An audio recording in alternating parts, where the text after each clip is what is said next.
No, sir. Raise your right hand and swear by the clerk. Swear from the testimony you're about to give will be the truth, the whole truth, and nothing but the truth, so help you God. I do. Thank you, sir. Okay, you may proceed. Please state your full name for the record. My name is Juan Ramos How are you employed? with the Tampa Police Department How long have you been with the Tampa Police Department? since October 13, 2015. Prior to 2015, did you have any prior law enforcement experience? Yes, I was a patrol deputy with the Hillsborough County Sheriff's Office for 3 years and a military police officer with the United States Marine Corps for 6 years before that. And before, what unit are you currently assigned to? I'm currently assigned to the homicide unit How long have you been in homicide? since February 6 of 2024. Is that as a detective? Yes, Had you been a detective in another unit at the Tampa Police Department before coming to homicide? yes. Prior to homicide, I was a District 1 adverse violent crimes detective, And how long were you in that position? approximately 5 months. Back on June 23rd of 2024, did you respond to a homicide that occurred at the Home to Suites at Holiday Inn located across from the University of South Florida? I did. What's the address of that area, specifically the Home to Suites? 11606 North McKinley Drive, And what county is that located in? Hillsborough County, And what city? Tampa, Florida. Why did you respond to that location? I was called to respond to that location by my supervisor as I was going to be the lead detective in the homicide that occurred there What time did you arrive at the location? at approximately 6:23 a.m. What was your role in this investigation? I was the lead detective. What are the responsibilities and duties of the lead detective in a homicide investigation? The lead detective has the primary responsibility of gathering all the facts and conducting the investigation. So it's kind of like a team effort, but the lead detective would be the team captain, so to speak. Are there other detectives in homicide that play a particular role in an investigation? Yes. And what role would that be? So at the scene, we have the lead detective, and then we have the second lead. So there would be a detective that would assist the lead. And then at this specific scene, we also had two homicide scene detectives that would be there to process the scene and deal with the scene. Who was the second that assisted you in this investigation? Detective Aaron Campbell. He's a sergeant now, but yes. You said that there were two detectives in charge of the crime scene detectives. Is that correct? Correct. Who were they? They were Detective David Alverson and Detective Matthew Kirkpatrick. When you arrived, had the crime scene perimeter already been established? Yes, Did you receive an initial briefing when you arrived? I did. Was your sergeant already on scene? I believe so. And who is that? Sergeant Rachel Chonik. When you first arrived, did you make your own observations and do a walkthrough of the crime scene? I did. And what were your observations? I noted that the entire scene spanned from the south end of the homes to suites up through the north from there through adjoining parking lot to the Holiday Inn, which was right next to it. And the scene started at the south end of homes to suites where there were some shell casings and some impact strikes found and spanned north to where a black Dodge Charger and the victim's body was found. Was the victim's body, was it still on scene when you arrived? Yes, it was. Had the victim been tentatively identified at that point? Yes, he was. What information did you receive in regards to the victim? I was notified that his name was Charles Jones and that he was a rapper by the stage name of Julio Fulio. Were there officers with the Tampa Police Department that had already done some initial research into the background of Charles Jones? Yes. Had you previously been aware or knew who Charles Jones was before this investigation? No. What information was relayed to you regarding Charles Jones' background at the scene on June 23rd of 2024? I learned that he was a prominent rapper out of Jacksonville who was in Tampa over the weekend to celebrate his birthday and that he had been at a couple clubs before getting to the homes to suites. Based on that information, at some point during the course of your investigation, did you make contact with the Jacksonville Sheriff's Office, in particular their gang unit? Yes, I was ultimately put in contact with the Jacksonville gang unit. Was there someone with the Jacksonville Sheriff's Office that was assigned to assist you and put as the lead for the Jacksonville Sheriff's Office? Yes, And would that be in a role of assisting another law enforcement agency? yes. Who primarily, what law enforcement agency primarily has jurisdiction over any homicide that occurs within the borders of Hillsborough County and the city of Tampa? It would be the City of Tampa Police Department. When you were at the scene, were you made aware of any sort of witnesses or eyewitnesses to the homicide? No eyewitnesses. Was there any persons that were identified to you that were present with the victim, either in another vehicle or in the vehicle when this occurred? Yes, And did you attempt to take initial interviews at the scene? I did. Who did you interview at the scene? I interviewed other people who were with the victim. The victim was found to have traveled to Homestead Suites as a part of a three-car entourage, two cars following his car, and still remaining at the scene was the vehicle of the victim's girlfriend, Armani Turner, and the two occupants that were in her vehicle. I think you said initially that the black Dodge Charger still contained the victim, is that correct? Correct. What were the make and models of the two other vehicles in the victim's entourage? Armani Turner's vehicle was a Hyundai Sonata, gray or silver, I believe, and then there was a black Nissan Altima that belonged to Tafa McCrae. Was the black Nissan Altima, was that at that location, or was that later discovered at a different location? That one was discovered at a different location. It was not at the scene at my arrival. Now, you said that you interviewed Armani Turner, is that correct? Correct. What is the nature of her relationship to the victim, in this case, Charles Jones? At the time, she was the active girlfriend of Mr. Jones. When did her interview occur? It occurred approximately 7:30 a.m. at the scene. It was one of the first ones I did.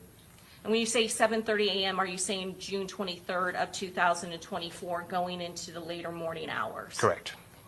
What was her demeanor at the time when you interviewed her? She was visibly upset and about the situation, obviously. Without going into what she said, was her interview recorded? Yes, it was. Was she put under oath? Yes. And did you take a statement from her? Yes. Were there any other individuals that were pointed out to you that had been in one of those three vehicles still at the scene over there at the Home to Suites? Yes, there was Miss Randolph, who was a friend of Armani Turner's, the passenger of the front seat passenger of the Hyundai Sonata, and then Mr. Robert Howard, who was the back seat passenger of the Hyundai Sonata. Again, did you take a interview with Miss Randolph? I did. Did she provide that to you? Yes. Was it recorded, and was it a sworn interview? Yes, it was. Mr. Howard, same questions. Did you interview him as well? Yes, I did. Was it a recorded and sworn interview? Yes, it was. And did you, after those interviews, did you have an understanding as to what vehicle that they were in? I did. And what vehicle were those three individuals, Ms. Turner, Ms. Randolph, and Mr. Howard, in? Armani Turner's Hyundai Sonata. At some point in the course of your investigation, did you learn that there was another vehicle with the victim's entourage or the victim's party that was not on scene at the Home to Suites? I did. Where was that vehicle located? That vehicle was located on a Gates Drive just north of Advent Hospital nearby. Had there been other members of the Tampa Police Department that had responded to that location? Yes. Were you also alerted that there were other victims that had been shot in this investigation? I was. Who had been shot, and when were you notified of that? At the scene, I was notified by Sergeant Portman that there was two other occupants in Mr. Jones's Charger that were struck by gunfire, Gino Norris Jr. and Xavier Edwards, and I was told that they were transported to the Tampa General Hospital. And then I learned of Camilla Bentley being shot as well as an occupant of the Tafa McCrae's Nissan Altima, and she self-transported to Advent Health.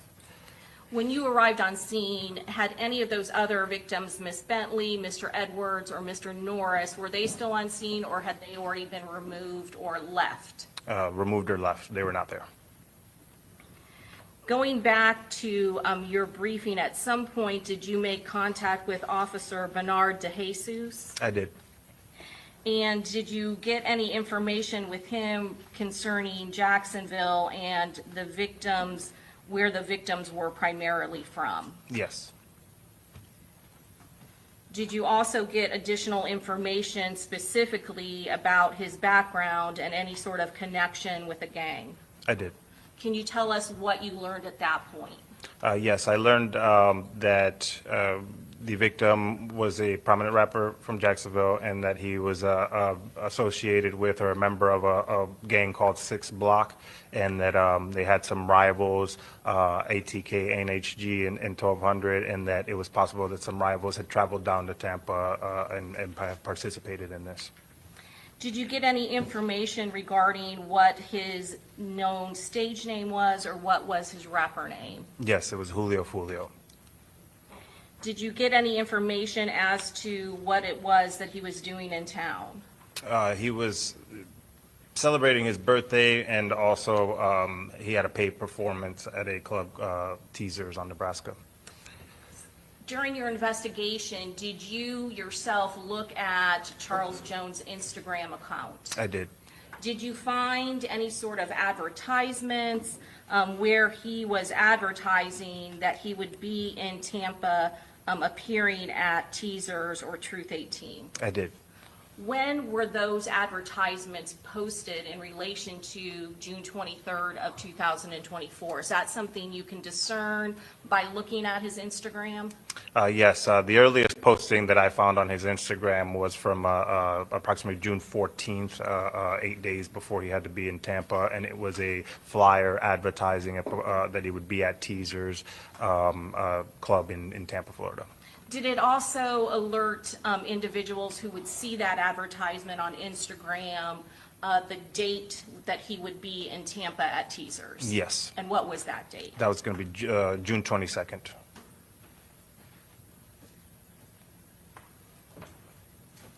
And you said, I think you mentioned a couple of gangs, and I just want to make sure that I understand. You said that some of the initial information was that he was in 6 Block, I'm referring to Charles Jones, that you were also provided information from Jacksonville Sheriff's Office as to who the potential rival gang members were. Is that correct? Correct. And I think you listed more than one. What were those gangs again? ATK and potentially a subset group of ATK, NHG, and then also 1200. And is that NHG, does that stand for No Hospital Gang? Correct. And then you also said 1200, is that correct? Correct.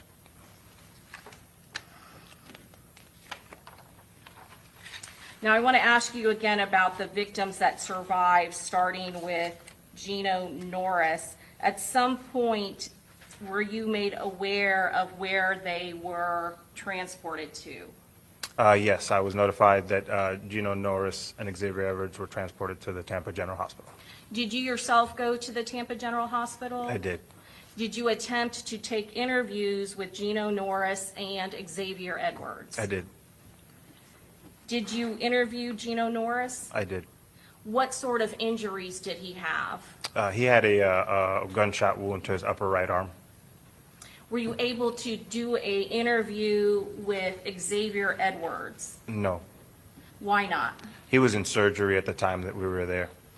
At some point after he was out of surgery, were you apprised about what sort of injuries that Mr. Edwards had? I was.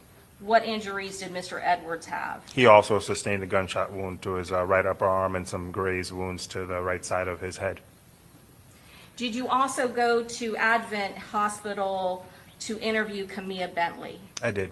Approximately what time did you go to Advent Hospital? It was approximately 9 a.m., between 8:30 and 9 a.m. in that time frame. Still on June 23rd of 2024, is that correct, sir? Yes, ma'am, yes.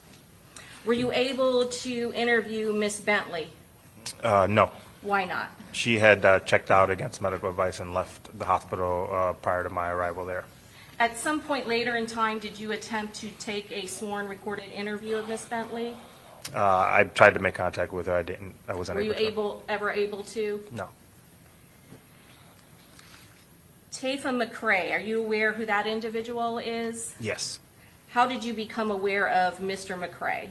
Mr. McCray was still around Advent Health, and I spoke to him near his vehicle, was just parked just north of Advent Health. And is that an apartment complex that was located on Gates Drive? Correct. Was Mr. McCray, was he still present there at that location when you made contact with him? He was. Was he cooperative with your investigation? He was. Did you learn at some point from other law enforcement officers with the Tampa Police Department that Mr. McCray had willingly turned over a firearm to you? I did. Was that firearm in normal course taken and impounded by the Tampa Police Department so further testing could be done if necessary? It was. And the vehicle that Mr. McCray had driven, you said that that was also located at that Gates Drive, is that correct? Correct. Did crime scene investigators and detectives from the Tampa Police Department go over there to photograph, document, and process that vehicle as well? Yes, ma'am, they did. Did that vehicle also have gunshot damage to the vehicle? Yes, it did.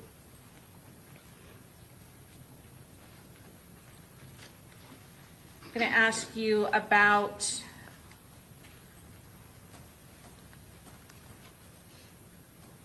the video footage in this case. At some point, were you made aware that there was video footage that was collected from the home to suites? Yes, I was. When did you learn of the video footage that was collected at the home to suites? Very early on at the scene. Did you yourself watch the video footage from the home to suites? I did. Were there other sources and other cameras other than from the hotel itself of the homicide that occurred at home to suites? Yes, there was important footage recovered from a Tesla that was parked next to the homes to suites. How many times did you watch that video footage initially? At the scene, a couple times. During your observations or viewing the video footage, were there suspect vehicles that you became aware of that were relevant to your investigation? Yes. And what suspect vehicles were there and how many? From the footage, we were able to determine two suspects' vehicles, a black Chevy Impala and a silver Chevy Cruze. Did you ask for assistance with other Tampa police officers in helping to narrow down the year of the black Chevy Impala that was depicted in the video footage from home to suites? Yes. And at some point, were you able to narrow down and actually have the registered owner of the black Chevy Impala that was involved in this homicide? Yes. Can you tell us how that was done? Yes, so we had a very good high-definition footage and a good description of the vehicle. So what we did was we conducted an extensive license plate reader search, having the make and models and the idea that they traveled from Jacksonville to Tampa. We were able to find the actual identities of the vehicles through license plate reader technology. Can you tell us a little bit about license plate reader technology and how that works? Sure. So we have a system, a couple systems, Flock, Recore, are just a couple of the ones we use. And what they are is it's a database that you can go on and research, and it has access to cameras spread out all over different jurisdictions within Florida, cities, counties, on the highway. So basically, if you drove from Jacksonville to Tampa, you would probably pass many license plate readers throughout the drive. And these license plate readers that are throughout Florida, do they have the ability to take a photograph of the license plate readers when it is identified? Yes, a camera would scan the plate, and then there would be a photograph of the actual vehicle and the plate at the date and time that it was scanned and taken. And do these license plate readers, do they also record the location of where the scan and the license plate was recognized? Yes, they do. Does it also record the date and time when it comes into contact with a certain license plate? Yes, it does. Now, you said that they're all over Florida. There are some on the highways and the roadways, is that correct? Correct. Could it be a still mounted camera that is on the highway above a traffic light? Correct. Can it also be mobile? Can there be license plate readers that are attached, for instance, to tow trucks? Yes. So they can be, there's various different locations all throughout the state of Florida that has this technology, is that correct? Correct.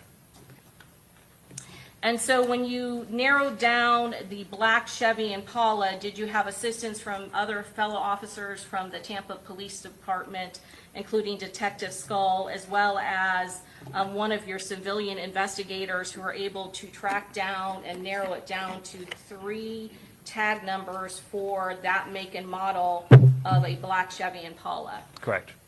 At some point, did your civilian investigator find and locate a black Chevy Impala that was in Hillsborough County during that time period, the weekend of the homicide? Yes.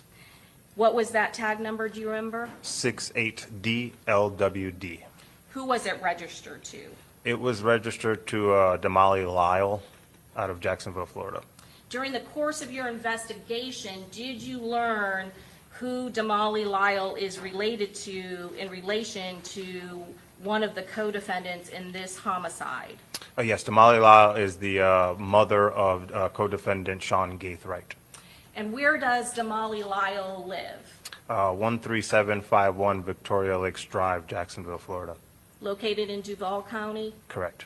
Did you locate the address of Sean Gaithright, one of the co-defendants in this case? Yes. Where does Mr. Gaithright live as well? This 751 Victoria Lakes Drive, Jacksonville, Florida. Did you also able to determine the license plate for the silver Chevy Cruze? Yes. How did you determine what the license plate was for the silver Chevy Cruze? Once we had the black Impala identified, there's a variation that you can run in the system called the convoy feature. And what we would want to see is if any other plate hit at the same tag readers that the Impala hit at the same time in multiple locations, indicating that they're traveling together. And we did find a silver Chevy Cruze 2018 with a tag number of 30B NRI that hit at multiple LPRs with the Impala. Did you learn who the silver Chevy Cruze with the tag number 30 BNRI belonged to? Yes, Jasmine Glennon. Does Jasmine Glennon have a relationship with any of the co-defendants in this case? Yes, she shares a child in common with Shaheem Murphy, the brother of co-defendant Rashad Murphy. Also cousins to Davion Murphy? Correct.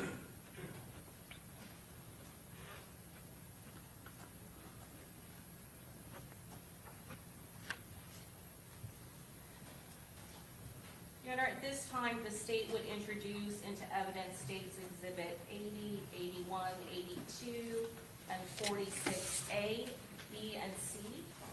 Any objection? These are the ones I showed you. Do you want me to show you again?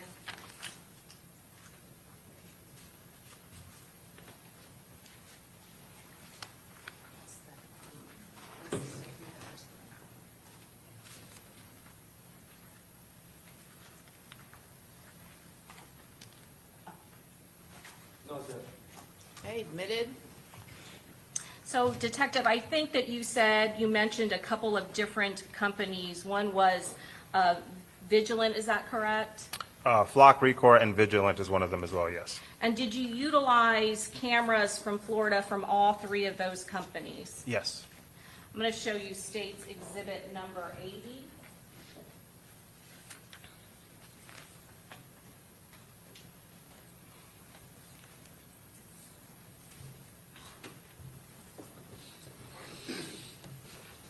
So up here it says Brittany Jackson. Who is that?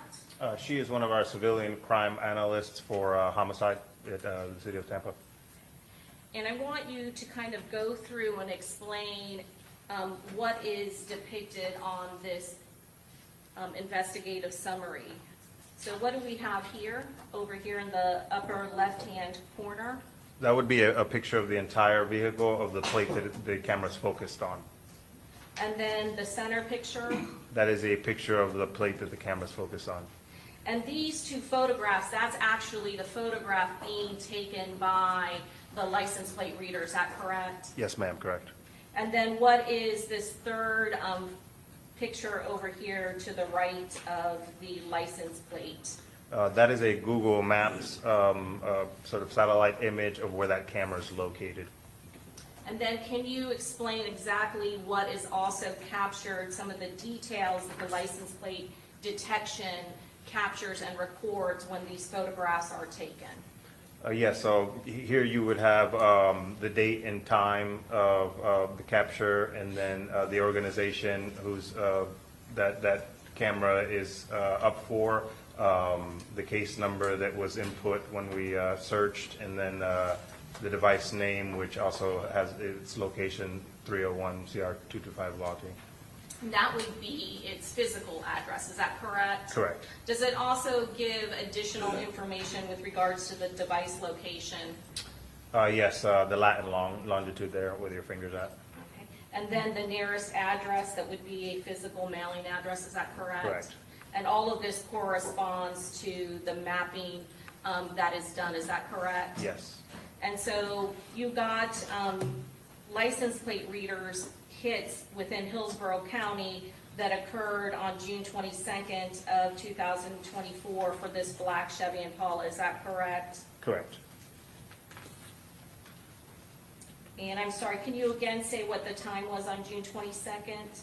The capture time is 9:05, 17 seconds PM, UTC, so -4. Okay, and they also give you the Eastern Standard Time right underneath, is that correct? Correct, 5:05. And then again, was there, I'm going to show you the second page of this exhibit, was there another hit within Hillsborough County for this license plate reader that occurred at approximately 5:21:23 PM? I'm sorry, just one minor correction. Yes, sir. Hillsborough County is the organization that Brittany's running it under. The actual county where the hits are occurring are all the way at the bottom. Oh, I apologize. So Yeah, that I first got one it. was, this one's Bradford, and I'm not sure what the first one was, but these hits are indicating the travel down from Jacksonville before they get into Hillsborough. But just for the record and clarification, since we said that it belonged to the organization was Hillsborough County, I'm going to go back to the Yeah, first. sorry about page that so you can confusion. give the exact Yeah, they location. put two counties on there. Yes, so that hit is in Bradford, and that's where the actual camera is located at, in Lottie, in Bradford County.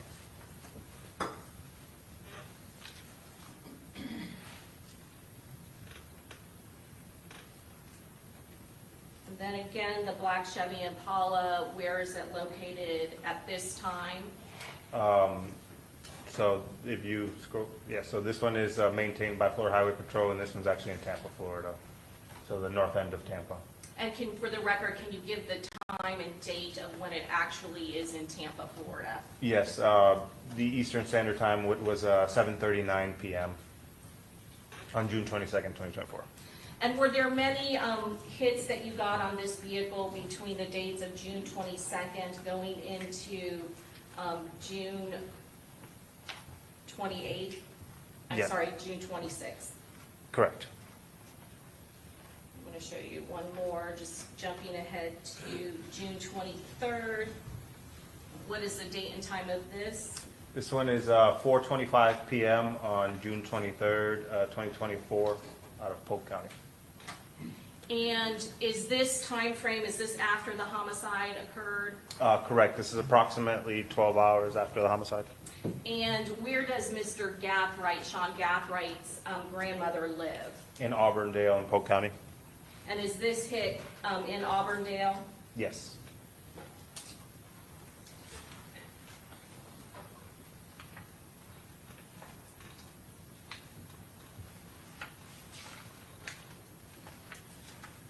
Did you also look for hits belonging to the silver Chevy Cruze? Yes, I did.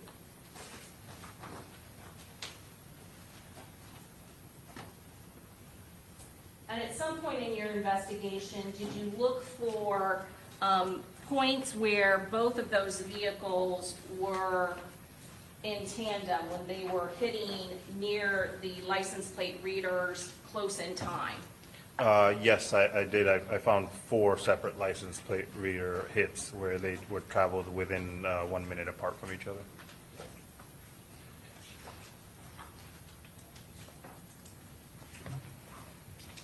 I'll show you States Exhibit 81.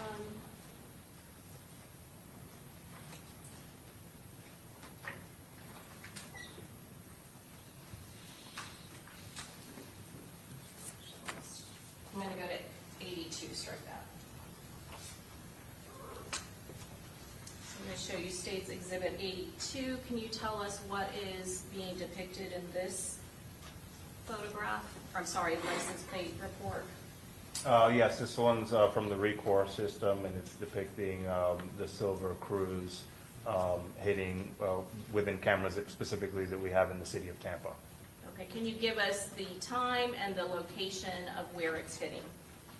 Yes, starting at the bottom was the first one within the city of Tampa at 7:46 Eastern Standard Time PM on June 22nd at Bruce B. Downs in Tampa Palms. The next one in chronological order would be in the middle there. It was at 2:38 a.m. on June 23rd, 2024, hitting at Hillsborough Avenue and 15th Street North. And then the third one up top is at 3:41 a.m. at June 23rd, also hitting at Hillsborough and 15th.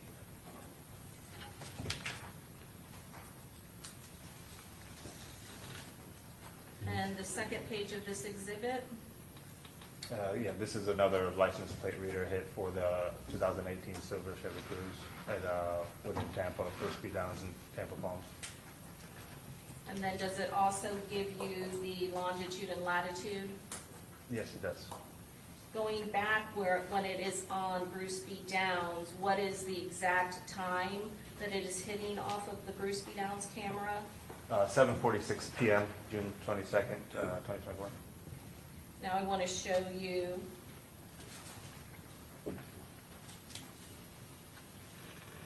the black Chevy Impala. Is that also on the Bruce B. Downs license plate reader camera? Correct. And again, what is the time frame? 7:45 p.m. Eastern Standard Time, June 22nd, 2024. So within a minute of the silver Chevy Cruise hitting that same camera, is that correct? Correct.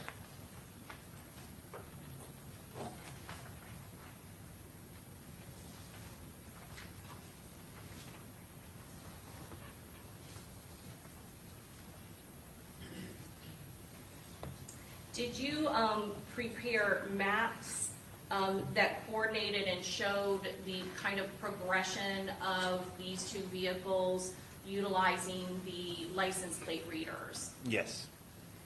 I'm going to show you, this is also a part of States Exhibit 82. Was this the next one? Yes, this is another one in Tampa for the Silver Cruise. And the next page shows the longitude and latitude. Correct.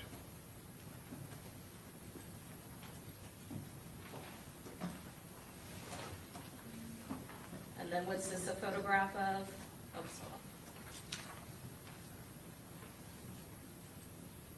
sorry. Again, the Silver Cruise hitting at Hillsborough 15th at 3:41 a.m. on the 23rd. And the location? Hillsborough and 15th.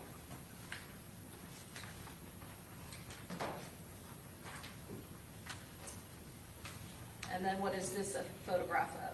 This is actually the black Chevy Impala hitting at Hillsborough and 15th around the same time, 3:41 a.m. Utilizing the same camera? Correct.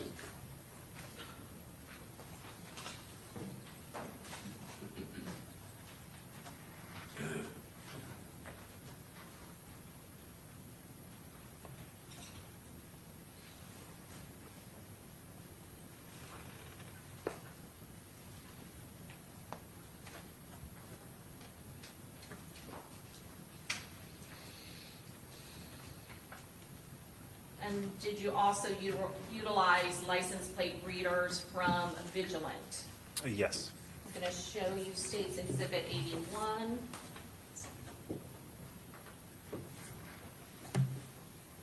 This report looks a little bit different, but very similar information, correct? Correct. Can you tell us what is the photograph on top? Yeah, so this is actually a photograph of a vehicle registered to co-defendant Isaiah Chance, and that plate number 53EDYN is confirmed in the Florida DHMV database to be registered to Mr. Chance. And is this the map showing where it's located? Correct. And where is this particular license plate reader located? So this was in the vicinity of 13757 Victoria Lakes Drive, Jacksonville, Florida. And is this license plate reader one of the mobile ones that is on a moving vehicle that happened to capture the license plate? Correct. This would likely have been a tow truck driving through that neighborhood. And what address was the co-defendant Isaiah Chance's vehicle located at? It was in front of 13751 Victoria Lakes Drive, but it's showing 57 there, so in the vicinity of. Okay. And who do we know that lives near that address in that vicinity? That's Sean Gaithwright's house. And what was the date and time that the co-defendant's car was placed at Sean Gaithwright's house? May 28, 2024 at 10:17 p.m. And was this? 10:17 p.m., ma'am? Yes, of course. And how was this relevant to your initial investigation? This was the first time that we had some linkage between Isaiah Chance, the co-defendant Isaiah Chance, and Sean Gaithwright. So I knew of Sean Gaithwright's name because of the registration on the Black Impala, and now this provided linkage between co-defendant Isaiah Chance and Sean Gaithwright. Had you, without going into your conversations with the Jacksonville Sheriff's Office, had Isaiah Chance, his name, been provided to you during the course of your initial investigation when you first made contact and investigated the gang relevance to this particular case? Yes.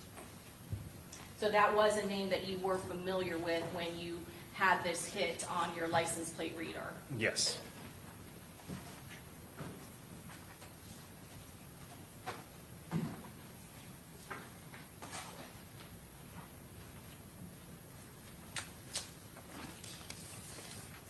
I'm going to show you 46A. I'm going to blow it up a little bit for you. Did you put together this diagram? Yes, I asked for it to be put together. It was, Can you take us through exactly, and let's start off, what is in the center? in the center there is a satellite map view of most of the state of Florida. Now, over here on the left-hand side of this diagram, you have several addresses lettered A through G, is that correct? Correct. What are those address reference points on this diagram? So what we did was we put in the date and time and the location of the LPR hits that we just went through, and then this kind of mapped it out visually for us so we can see the path of travel from Jacksonville to Tampa. And these are the license plate reader hits for the silver Chevy Cruze, is that correct? Correct. That has the tag number 308 NRI. 30B, yes, correct. Sorry, did I say, is that a B, not an 8? It should be a B. I think it was on this specific photo. So some of the LPR hits have confused the B for the 8. I think in this specific photo it says 8, but it's a B.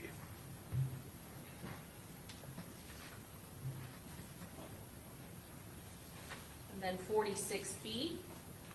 A similar map created for the Black Impala. And on the left-hand side, you have 4 points of location of license plate readers where the black Chevy Impala was seen. Is that correct? Yeah, this was one of the ones done a little bit earlier. I think in total we had 8 points, but at the time that this one was created, we had 4 points, yes. So in addition, there are 4 additional points that you have been able to locate for this black Chevy Impala when it was traversing from Jacksonville to Tampa. Is that correct? A total of 8 points from Jacksonville to Tampa, and then from Tampa to Pocatello. States Exhibit 46C. Yeah, this is a comparison of those two lists and a little bit more complete. This one included all of the hits for the Chevy Cruze and all of the hits for the Black Impala. So how many letters are for the license plate reader for the for the silver Chevy Cruze? So everything there from A to J on the top. And are they designated with a little red tag? Correct. And then how many points of contact with the license plate readers for the black Chevy Impala? Everything from A to J on the bottom in blue. And now I want to ask you, why have you highlighted, these different points of interest for the silver Chevy Cruze as well as for the black Chevy Impala? At the time that I highlighted these were the 3 out of the 4 that I had found where they had hit around the same times at the same readers, indicating a traveling in tandem or a convoy feature. And for the record, can you list each one of the times when both the Chevy Impala as well as the silver Chevy Cruze hit at the same license plate reader very close in time? If I could refer to my report, I actually have all 4 of them listed out. Yes, Is there that was all right? additional ones. Yeah, than there on was this. there was one more. Hold on. I'm Yes. sorry. I can read it right.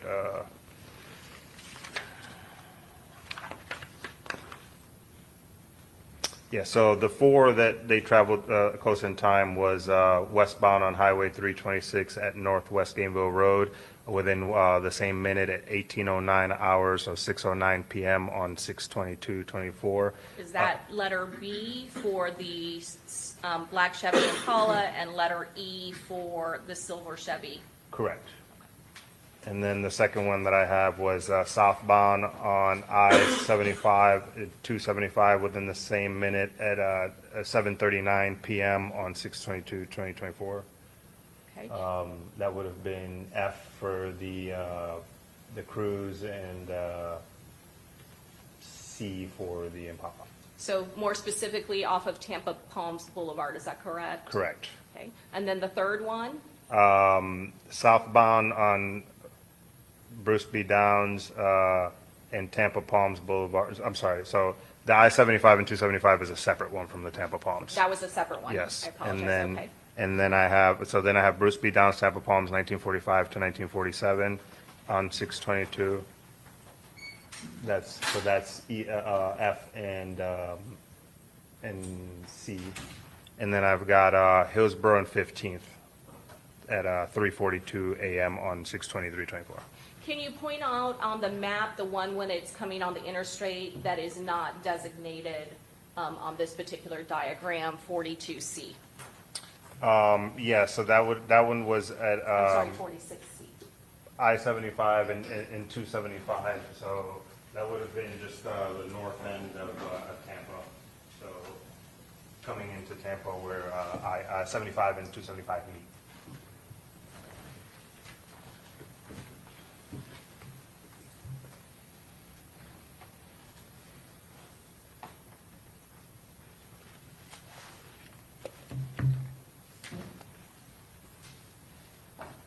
And you also caught them on license plate readers when they were leaving Tampa, is that correct? Correct.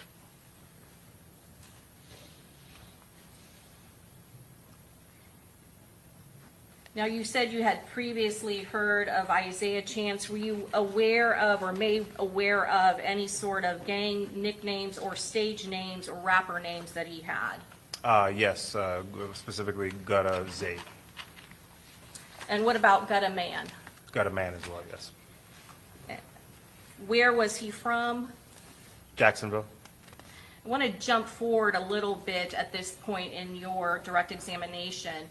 Have there been other suspects that are charged with first-degree murder and conspiracy to commit the murder of Charles Jones? Yes. Who are they? In addition to the defendant, Alicia Andrews, there's defendants Isaiah Chance, Sean Gaithright, Rashad Murphy, and Davion Murphy. Going back to the point in your investigation, after you identified the owner of the silver Chevy Cruze, did you make an attempt to interview the owner of the car, Jasmine Glennon? I did. When did that take place? That took place, I can't recall the exact date, but it was a good time after the initial scene. What about the registered owner to the black Chevy Impala, Damalie Lyle? Detective Alverson spoke to her. And is that normal course when you are in a homicide investigation? Are there certain points of the investigation where you require the assistance of other detectives within the homicide unit to conduct an interview to assist you in this investigation? Yes, ma'am, very much so. It's a team effort. And who did you say did the interview of Damalie Lyle? Detective Alverson. Was Detective Alverson, was he also one of the detectives who actually drove to that location in Auburndale with Sean Gathwright's grandmother when the black Chevy Impala was located? Correct.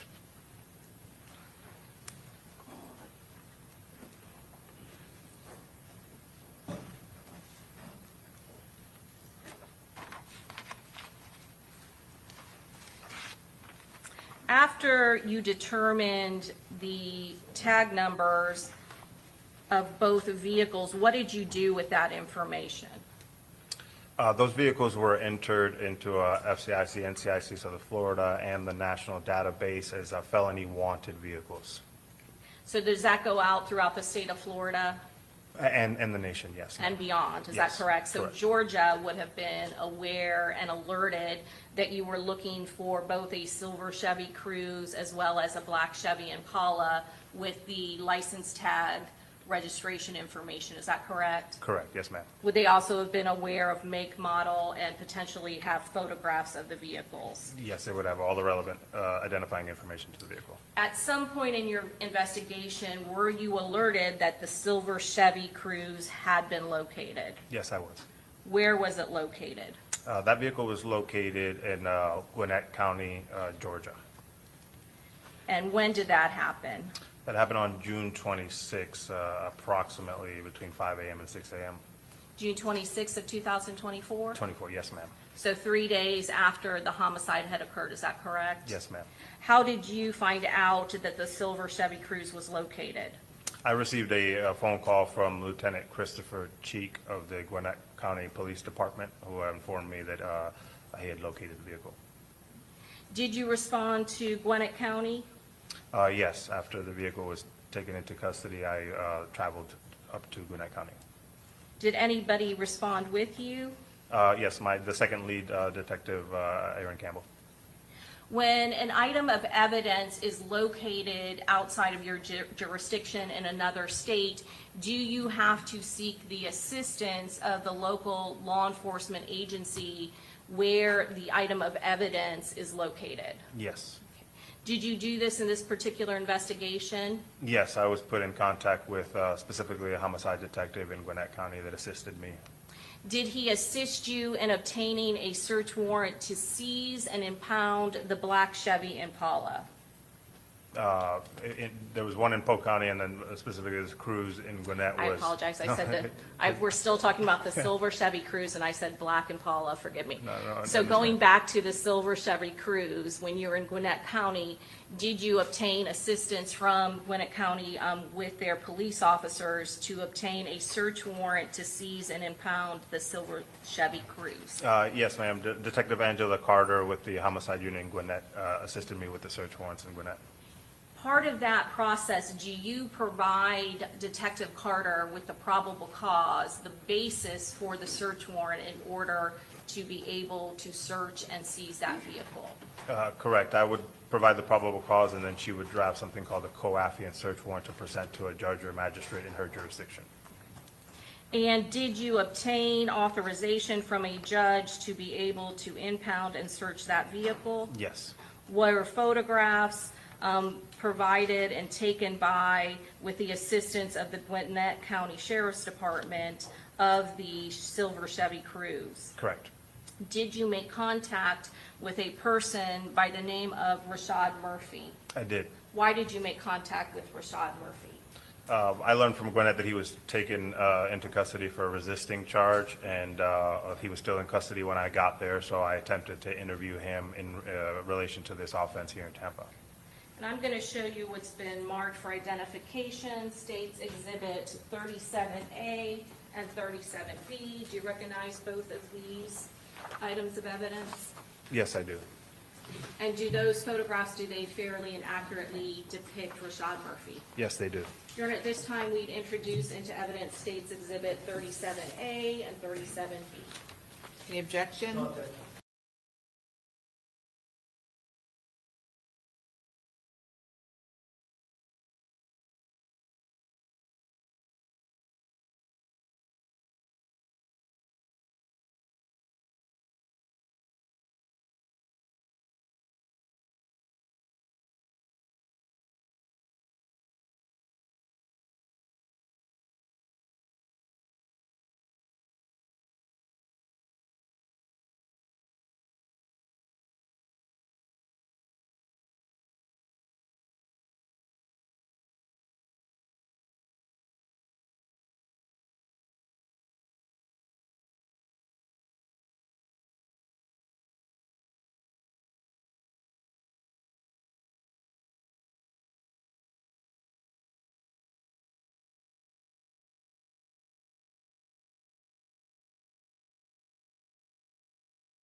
Agency where the item of evidence is located. Yes.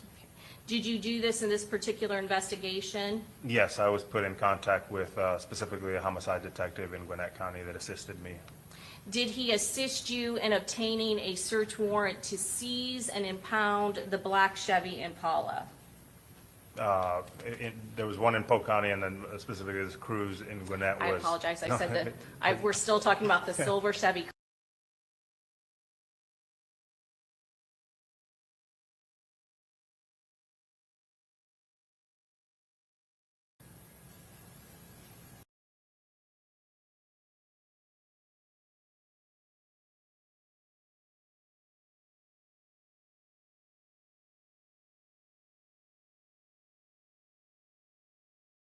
Together the various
published states 22B6.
Detective, do you recognize all three of the vehicles that are now being shown in States 22B6? I do.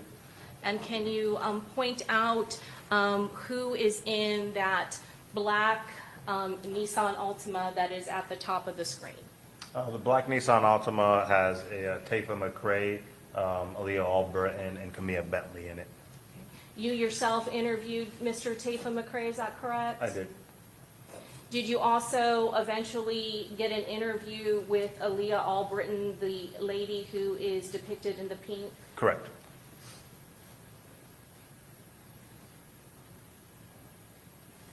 And then the black, they just passed a black Dodge Charger, is that correct? Correct.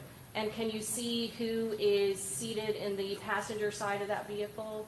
Yes, signified by the white socks with the red tips. That is the victim, Mr. Charles Jones. Had you, as part of your investigation, obtained other video footage that occurred earlier in the night? Yes. And were you aware of how and what he was wearing? Yes, white and red. And other members of the party that was with him? Correct. Who ultimately was in the black Dodge Charger with the victim, Charles Jones, when this occurred? Xavier Edwards is the driver and Gino Norris Jr. in the backseat. And what car just passed by? The suspect, Silver Cruz. And then there is a vehicle that is parked directly behind the Dodge Charger where Charles Jones is the passenger. Who is located in that vehicle? Armani Turner, Miss Randolph, her friend, and Robert Howard. And again, you interviewed all of those three individuals later that morning? Correct.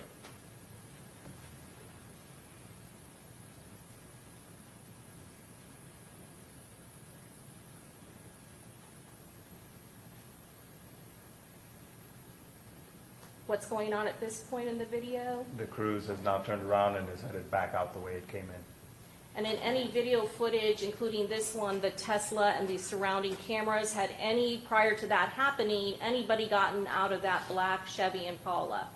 No.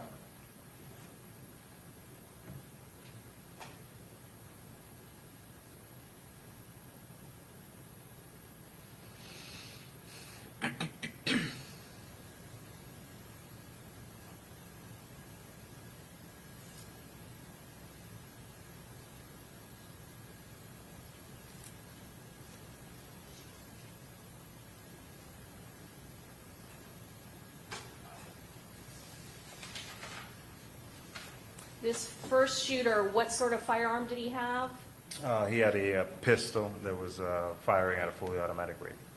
And what area was he specifically targeting? The windshield of the black Dodge Charger. All of the other vehicles with the victim, did they immediately leave? Yes. Did you put together a composite video that compiled all of the camera angles of the surrounding hotel and the Tesla and put them chronologically in time together? Yes.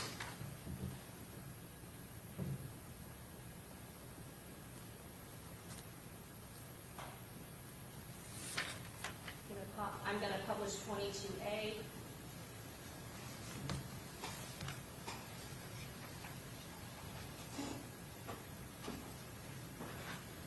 And sir, this is all put together in chronological time, is that correct? Stitching together the various videos. Correct. Easier to follow.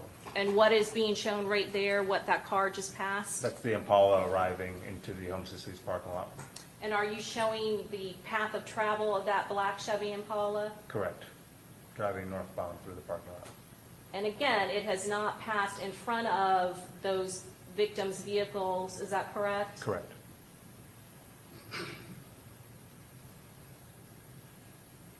And what is happening here? It arrived on the west side of the Homestead Suites and it's turning around.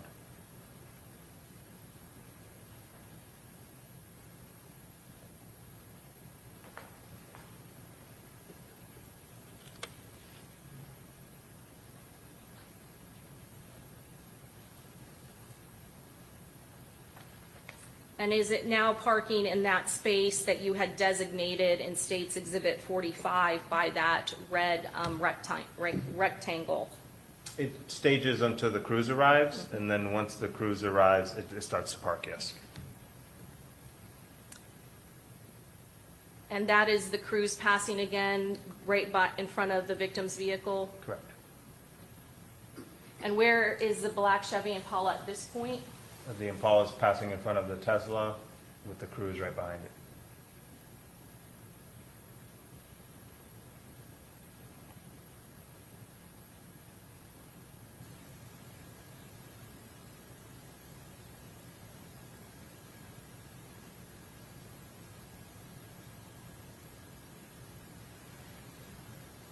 What's the cruise doing at this point? It turned around and is now headed back out the way it came in. And then where is the black Chevy Impala? The black Impala, while the Silver Cruise is turning around, is pulling into the parking space. There's the tail lights, and it's backing in. You can see it from in between the top of the van and the white pillar there in the center of the screen. And now is it parked? Right now, it's fully in the spot. And that is the spot that you designated on your diagram, is that correct? With a red block, yes. And what is happening with the Silver Chevy Cruise? The cruise is driving out the way it came in, passing the victim's location.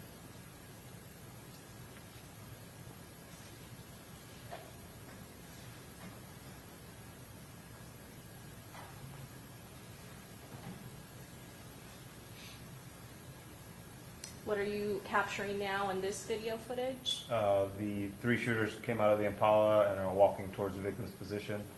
This is them passing the Tesla, various angles.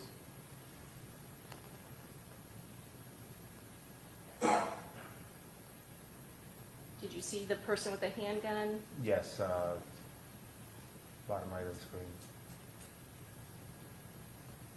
During the course of this shooting, did anyone from the victim's vehicles, those two other vehicles, ever get out of the vehicle and approach the victim in his vehicle? I'm sorry, one more time. Did any of the victims in those two vehicles that fled, the Nissan Altima and the Hyundai, did any of them get out of those vehicles before fleeing? No, Did the two persons that got out of the black Nissan Altima, Miss Aaliyah Albritton and Tafa McCrae, did any of them ever come out of the hotel while the shooting was occurring? no. Now, what is being shown here? This is the victim's vehicle driving north. The shooters are running by the Tesla with the third shooter in the back there still shooting. And what vehicle, based on all this video footage, are the shooters pursuing? The black Dodge Charger containing the victim. And this is a composite of various cameras, is that correct? Correct. Did you watch the entirety of all of the cameras of the surrounding home to suites of the Tesla and the USF pole cam? Did you watch the entirety of all of that video footage? I did. And during that time period, did you ever see Aaliyah Albritton or Tafa McCrae ever exit out of the hotel during the course of when all that shooting was occurring and when the victim's vehicle was being pursued by those shooters? No.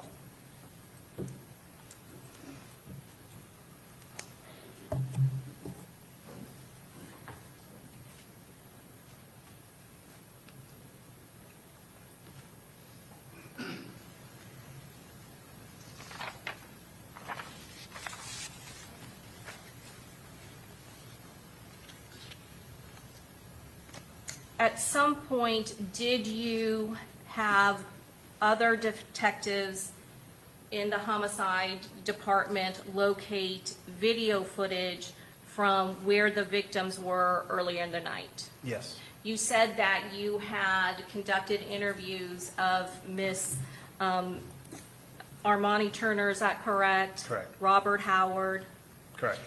as well as Miss Randolph. During your investigation, were you trying to establish a timeline of where the victim had been prior to coming to Home to Suites and trying to investigate the perpetrators of this crime? Yes. Were there two other locations that you were aware of that the victim had been? Yes. And what were those two locations? Those two locations were prior to Homestead Suites. It was a after-hours nightclub called Truth 18, and then before Truth 18, the first club that the victim went to was a strip club, Teaser's Gentlemen's Club. And did you also look at the victim Charles Jones' Instagram feed to see if he had posted anything on that day, September 22nd, leading up to September 23rd, 2024, in the early morning hours? I did. You specifically looked at his Instagram feed? Yes, his stories feed. And when you were looking at his stories feed on Instagram, is there, at that time, do you actually record that? Yeah, I screen recorded it and then documented everything I observed.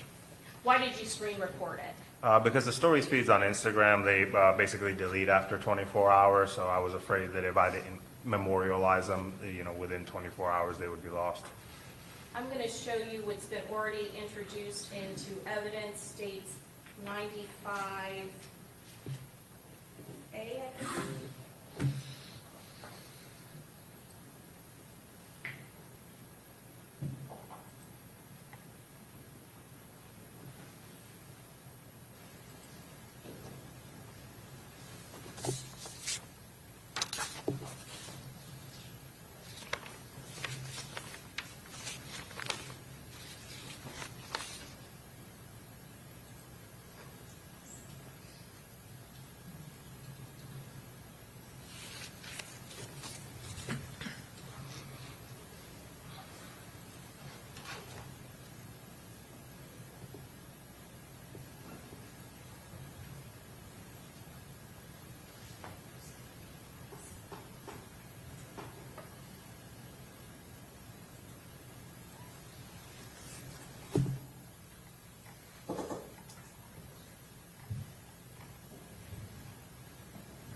Sir, this is the screen recording you did of his story?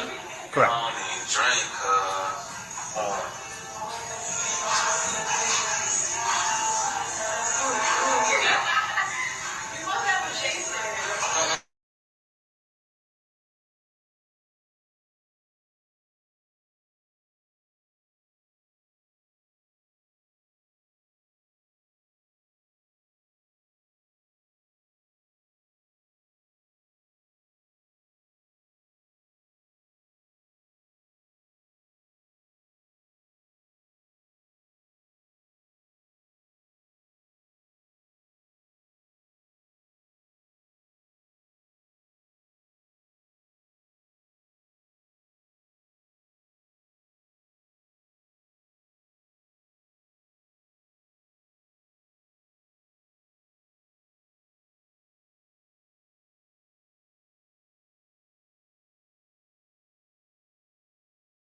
I'm going to show you it's already in evidence 95C1.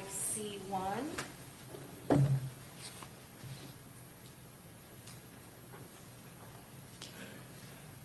know what this is?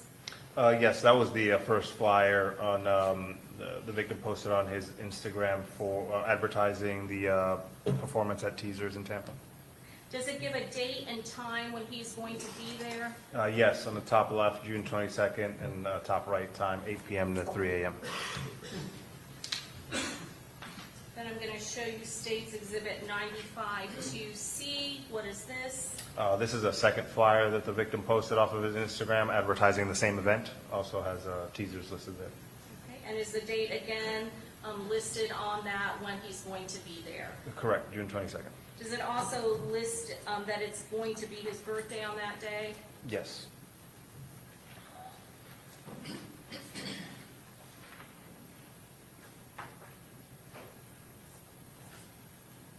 And you said that part of this investigation, you had other detectives assist you with gathering video footage from both Teasers and, was that another club, Truth 18? Correct. Approximately what time did the victim and his entourage go to Teasers? Teasers approximately 2:26 a.m. on the 23rd. And approximately what time did the victim go to Truth 18 with all of his friends and the other people in his party? Arriving into the parking lot approximately 3, going up the steps around 3:15.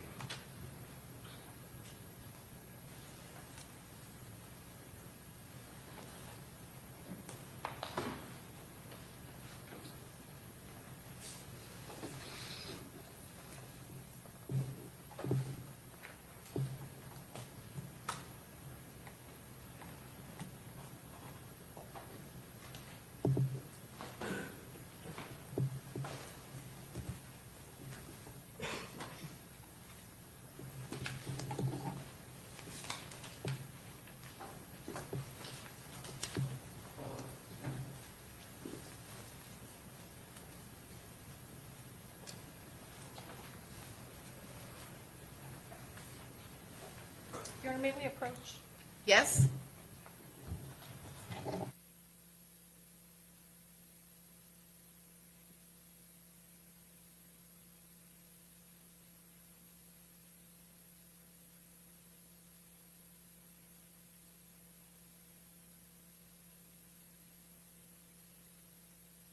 Contain a fair and accurate depiction of the events that occurred at Teasers nightclub on June 23rd of 2024. Yes, ma'am, Did you check the time, date and time stamp of this video? I did.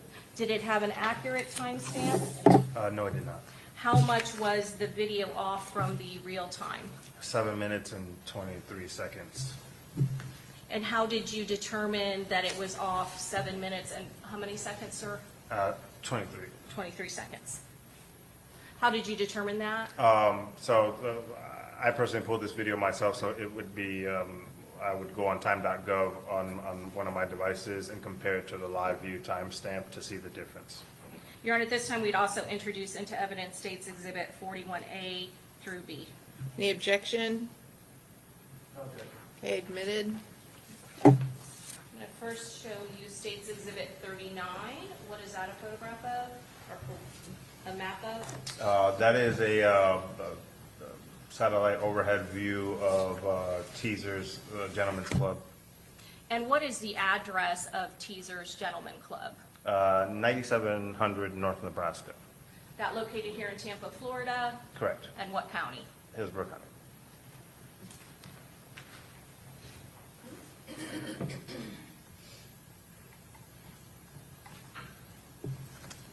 Going to publish 41A through B.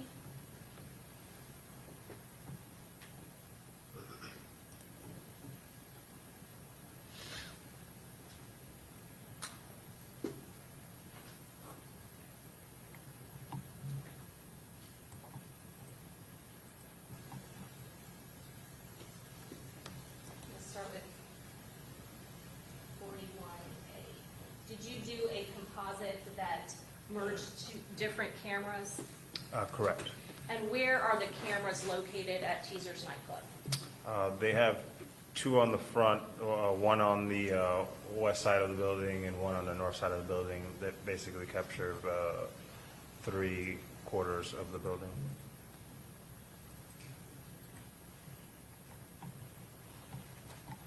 And what is this camera angle that we're looking at first? This is at the south east corner of the building pointing west, and it covers the front door. To the right there, that gray door, that's the front entry into the club.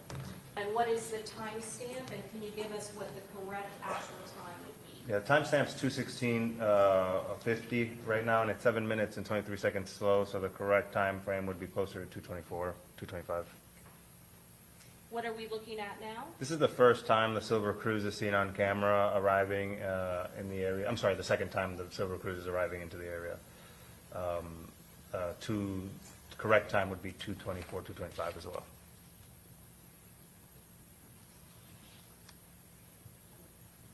At some point, did you speed up the footage to make it go faster? Yes. Other than increasing the speed, is there any other alterations that have been made to this video? No.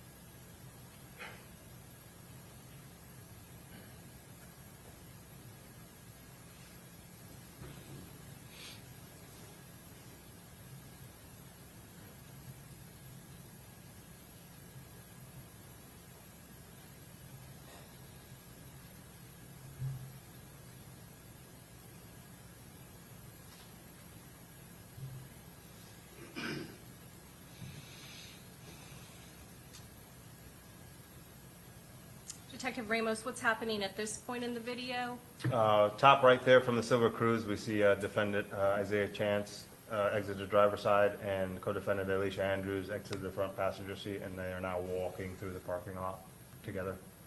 And what is at the direction in which they are walking?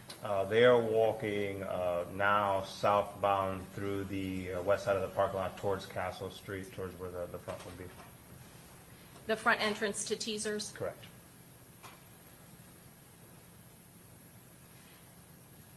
What's going on at this point?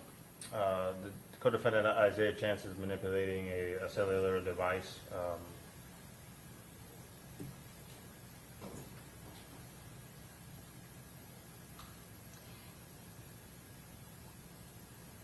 Later on in your investigation, did you determine whose cellular device he was manipulating? Yes, that of co-defendant Alicia Andrews. And is that a device that he was just shown holding up to his ear or his face? Yeah, he appears to be holding it up to his mouth area.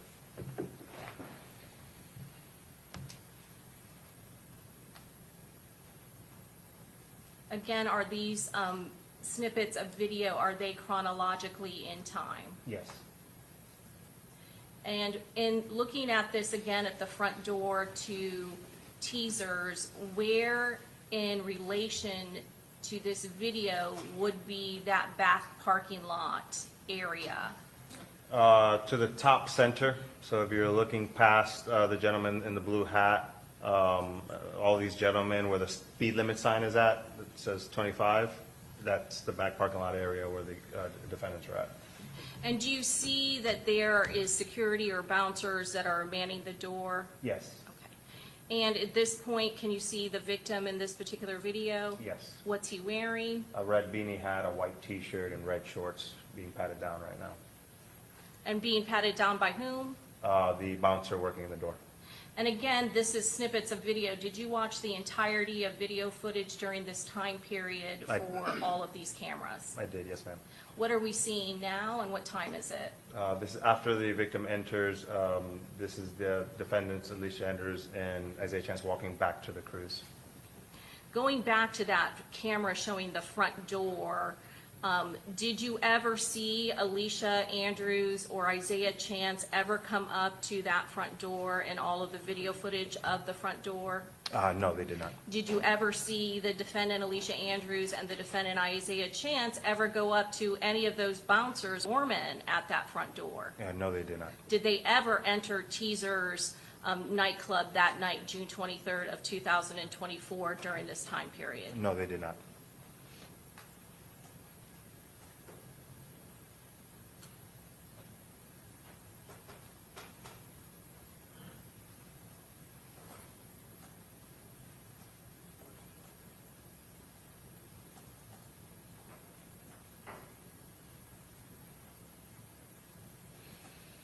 What's going on at this point? The Silver Cruise is leaving the parking lot. And what are we seeing in this clip of the front door again? And this is fast forwarded now approximately 20, 30 minutes when the victim's exiting. At this point, had we ever seen the black Chevy Impala that we had seen connected with the 3 shooters at Home to Suites? Not up to this point. And again, this is earlier in the night than when the Home to Suites video is shown, is that correct? Correct. What are we seeing now? Now we're seeing in the top right corner, we're seeing the black Impala for the first time in the teaser's cameras. It's arriving in the parking lot around the same time that the victim is exiting out of the front door. And at this point, had the silver Chevy Cruze already came and parked, went up to the area around the door, and then gone back into the vehicle and left? Correct. What's being seen in this angle? This is another angle of that black Impala there in the top right, circling the parking lot and making its way back out onto Castle to the front of the club.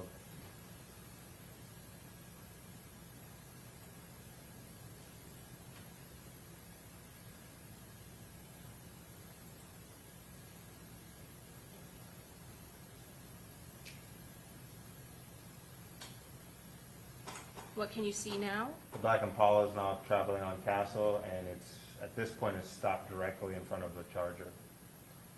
So the victim's vehicle, the Charger, is now closely connected to where that black Chevy Impala is that correct? Yes.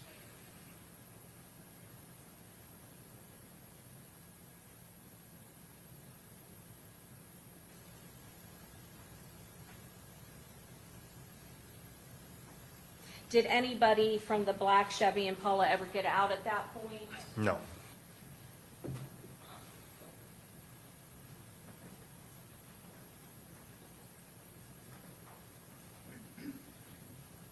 And you watched all of the video footage from all of those angles, various angles around Teasers, the parking lot, the front entrance? I did.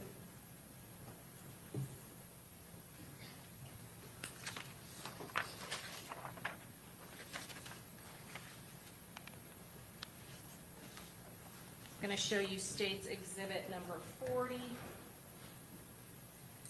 This is a diagram again of the the victim's vehicles, as well as the arrival of the black Chevy Impala and the silver Chevy Cruze. Correct. Can you explain the diagram and what the arrows and the rectangles mean in this diagram? Sure. Similar to the last one we saw, the 3 green boxes at the bottom of the building there represent the victim's vehicle and his 2 entourage vehicles. And then the blue arrows represent the silver Chevy Cruze, the suspect silver Chevy Cruze. It comes in off of Castle, drives northbound along the west side there, and then backs into a spot where it's designated by a blue box. As we saw in the video, 2 people, co-defendants, Isaiah Chance and the defendant, Alicia Andrews, get out of the vehicle. Those are the blue dots representing their walk path. At some point, they align with the south of the building there and then walk back towards the vehicle. And then they drive out onto Castle, onto Nebraska. As the victim is exiting, we see the red arrows represent the path of travel for the suspect black Impala. It arrives southbound on Nebraska, makes a right into the north side of the parking lot there, drives around the parking lot, comes out onto Castle, at one point positioning itself directly in front of the victim's Dodge Charger on Castle. Approximately what time is the victim's party arriving, the victim in the Dodge Charger and the 2 other vehicles in his party? Approximately what time does it get to Teasers? The victim's Dodge Charger arrives in between 222 to 226 timeframe. I believe one of the other vehicles arrived a little bit earlier, around 141. And then approximately what time does the silver Chevy Cruze with Alicia Andrews and Isaiah Chance arrive at Teasers? In the general area, approximately 215. We first see it on camera at 217, and then when it does the motion where it parks, it's 224. And that's 2:15, 2:17 a.m. of June 23rd of 2024? Correct. And then approximately what time does the silver Chevy Cruze leave? Approximately 2:31. And approximately what time does the black Chevy Impala arrive at this location, this area? Approximately 2:55. What time does the victim's vehicle leave? Around that same time, 2:55. Now, you said that this had been the second time that the silver Chevy Cruze had been in the area. How Correct. do you know that? I watched all of the footage. And at some point, did you also review the cell site location information of Sean Gathright for his phone? Correct. Did you do cell phone mapping of SeanGathright's phone? I did. And based on the cell site mapping of Sean Gathright's phone, had he, whether or not in a black Impala or silver Chevy Cruze, had he been to this location, Teasers off of Nebraska Avenue, earlier in the evening on June 22nd of 2024? Yes. When did his cell phone show to be in the vicinity of this Teasers nightclub on June 22nd of 2024? Approximately 10:30 p.m. And how long was it in this area, this vicinity? Approximately 30 minutes.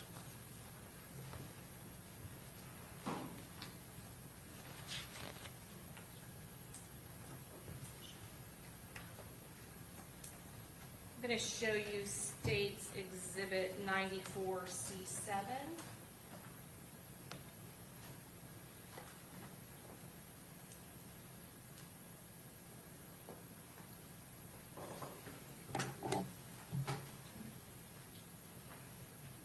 This is a celebrate extraction from Sean Gathright's phone. Do you see that? Yes. And can you tell us what time is being shown at the timestamp over here? In number one is 6:22:24 at 2:55 p.m. And number two is 6:22:24 at 10:03 p.m. Oh, actually, I meant to go here Yeah. to two. I apologize. No problem. Is this what you were referring? Yes, this is, so the time frame between 10 and 10:30 that his device was in the vicinity of Teasers Club was 6:22:24, yes.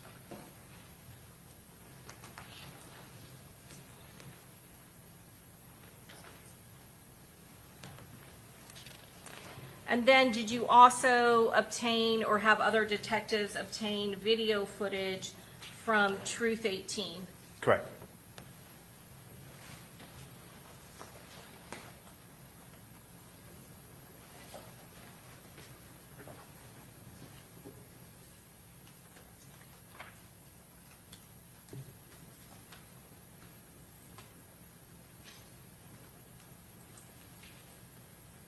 I'm going to show you, it's been marked for identification, States Exhibit 42.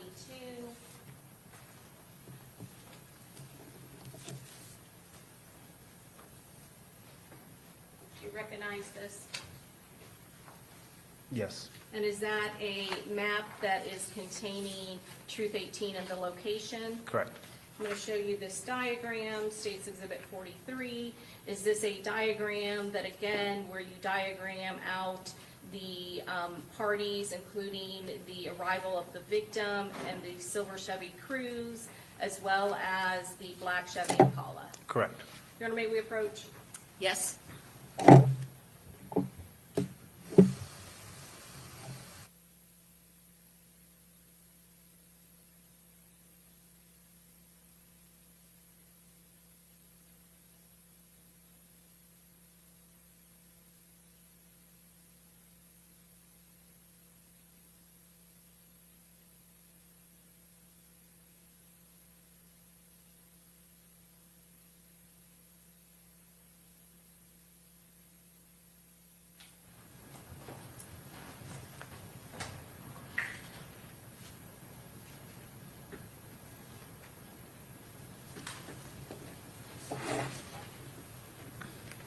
Detective, I'm going to show you State's Exhibit 44. Have you previously looked at this video of Truth 18?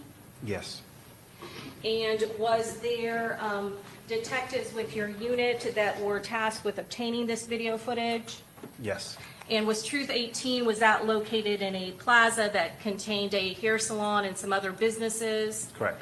And was that, did you view this video? I did. Did it fairly and accurately show the location outside of Truth 18, including the plaza, the parking lot, as well as the entrance to Truth 18? Yes, ma'am, it does. Did you ask the detectives, in particular Detective Klein, to confirm the timestamp of that video footage? Yes, I did. Was that timestamp accurate? No, it was not. How off was the timestamp for the Truth 18 video? 22 hours, 45 minutes, and 9 seconds fast.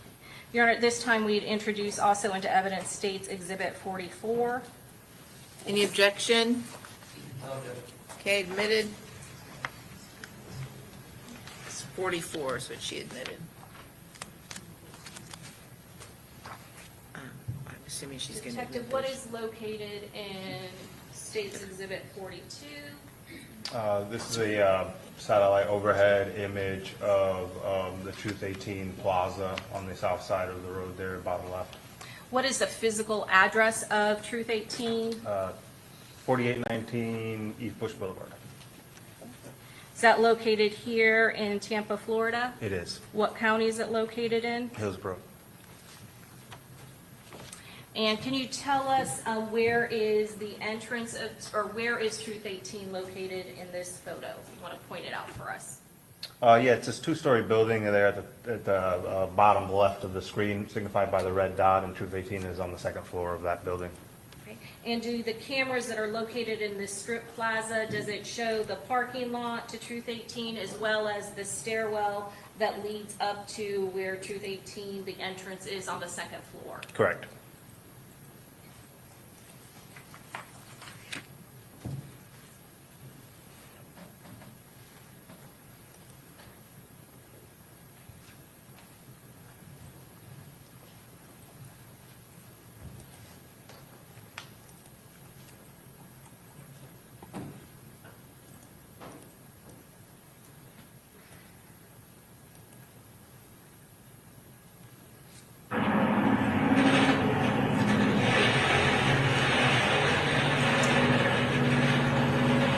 Detective, can you see the time Okay, stamp? it's really loud. I'm sure the court reporter can't hear because I can barely hear. I'll just pause it momentarily, get the volume down.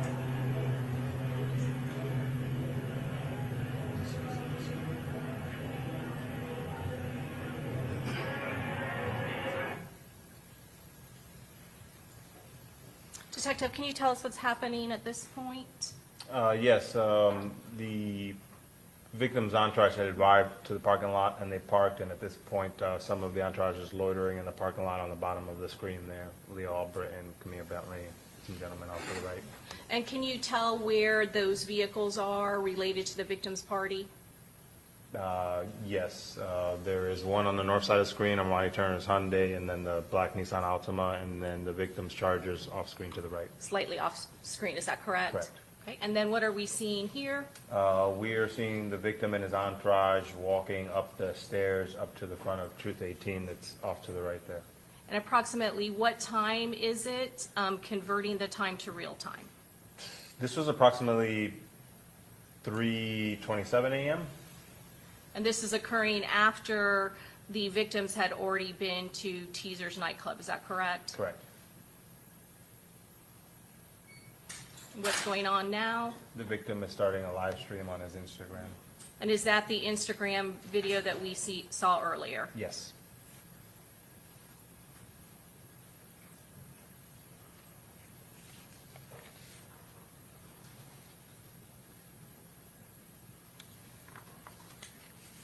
What's being viewed now on the video? This is a recording of that Instagram live stream that he posted on his stories.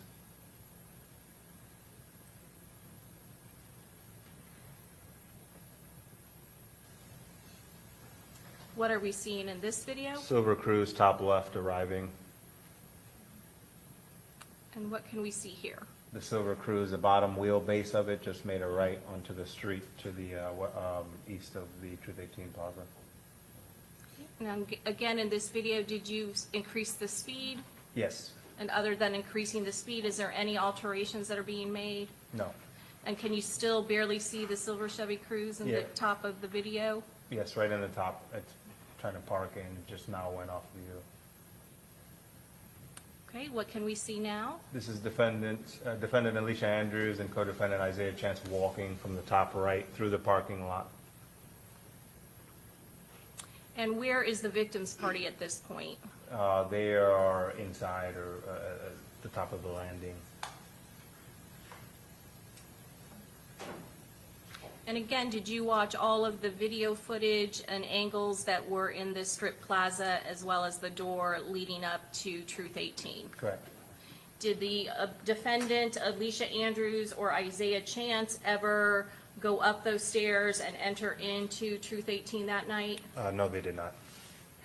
And this is the video footage that shows the door and entrance to Truth 18, is that correct? Correct. Did they ever come up those stairs? No.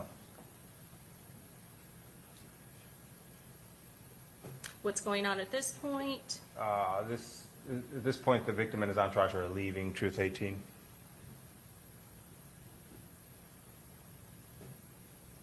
At this point in time, had you seen the black Chevy Impala yet? No. Okay, what are we seeing here? The black Chevy Impala arriving. It's pulling into the Enterprise parking lot there in the top left. And is this the first time that we have seen the black Chevy Impala at this location? Correct.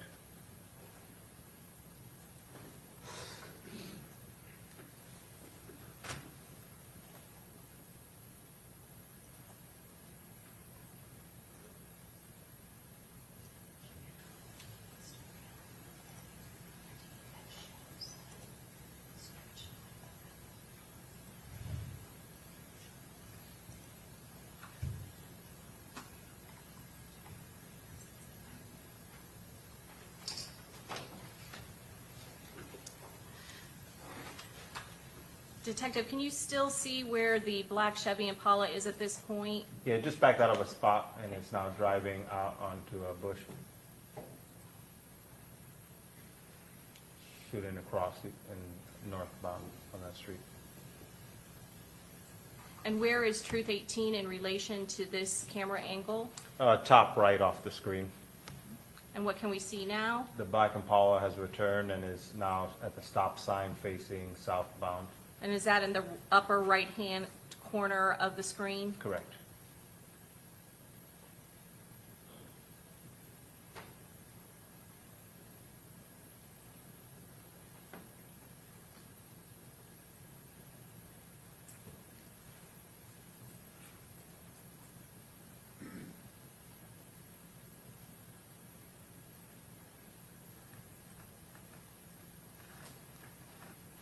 What are we seeing in this video screen? This is from the first floor, pointing northeast. At the very top center of the screen is actually that intersection where the Impala ultimately stops at the stop sign. But these are the victim's entourage going to their vehicles. Okay. Can you get up and kind of point where that intersection is, just so the jury knows where to look? Sure. At some point in the top center, there's a stop bar there, and that's where the black Impala will be visible for a little bit while it's stationed there.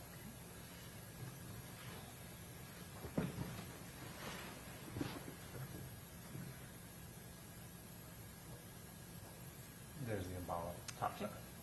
Again, right at that intersection, almost in the center of the screen at the top. Correct.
what are we seeing here?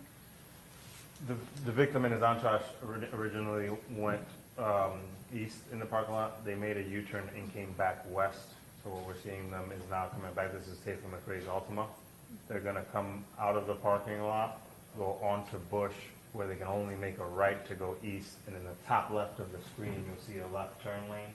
They'll get into that left turn lane so they can make a U-turn to go back west on Bush towards McKinley. There's the victim's Charger in the turn lane, followed by Armani Turner's Nissan Altima making the U-turn. And then What taking vehicles? McRae's Nissan Altima. Okay. Okay.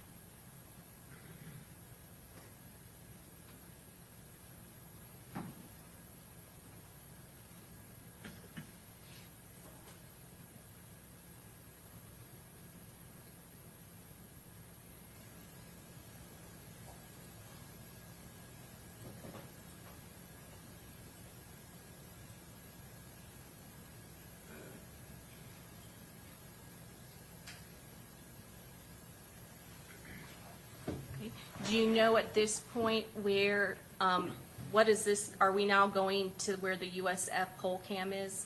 Yeah, yes, correct.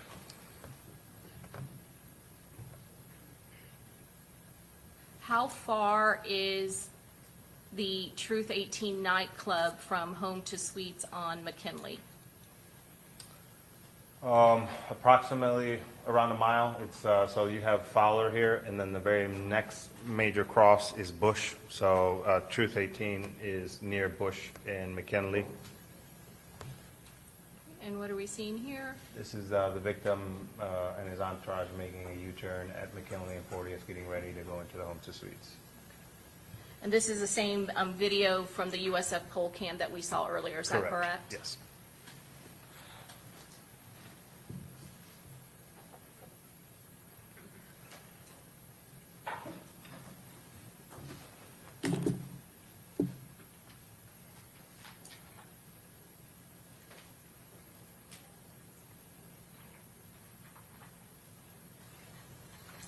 I'm going to show you state authority into evidence 75C6 from the iCloud, Apple iCloud of the defendant Alicia Andrews. Do you recognize this? Yes, I do. And this was a screenshot that was recovered from her iCloud. What is this? What is this a screenshot of? So this is a screenshot of the camera pointing at the front of Truth 18, the two-story building with the lit up top portion there being the club. In viewing the video footage from Truth 18 and the parking lot, did you see this gentleman in that coverage? Yeah, I was able to align the video footage and saw where that gentleman was walking through the parking lot to get the time of when this photo was captured. Okay, and what was the approximate time of that? It was in the time frame that Alicia Andrews and Isaiah Chance were there for a little bit after 4 a.m. And this would have been taken from her device, is that correct? Correct. And it is pointing in the direction, is this up here, what is this area? So that's the top of the stairs where the victim came up. That's that area there. And can you see that there are actually people up in that area at that time? Yes. And when you compared it to the video footage of the parking lot where you saw this gentleman, where was the victim's party at this time? Most of them were inside. And how close in time was it to when the victim and his party went up those stairs and entered into Truth 18? Approximately 10, 15 minutes.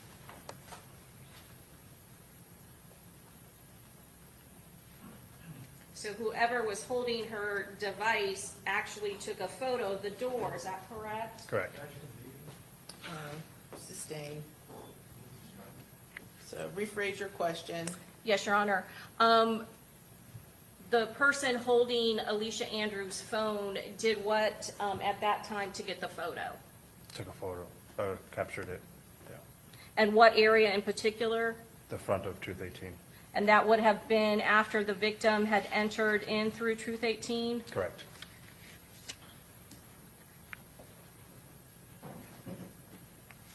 At some point during your investigation, did you make contact with Alicia Andrews? Yes. When did you make contact with her? In July. I can't recall the exact date, either the 7th or the 9th. And how long were you with her? Approximately an hour and a half to 2 hours. Is Alicia Andrews, is she present in the courtroom today? Yes. Can you please point to her and describe what she's wearing? Yes, she's the young lady at this table here to my right wearing the brown sweater in the center there. Your Honor, may the record reflect he's identified the defendant. The record shall so reflect. Did you also make contact with Isaiah Chance? I did. And what day did you make contact with Isaiah Chance during the course of your investigation? The first time, early hours of June 28th. I'm going to show you it's been marked for identification, States Exhibit 35A and B. Do you recognize States 35A and 35B? Yes, ma'am, I do. And do both of those photographs fairly and accurately depict Isaiah Chance? Yes, they do, ma'am. Your Honor, at this time, we'd introduce into evidence States Exhibit 35A and 35B. Any objection? Admitted?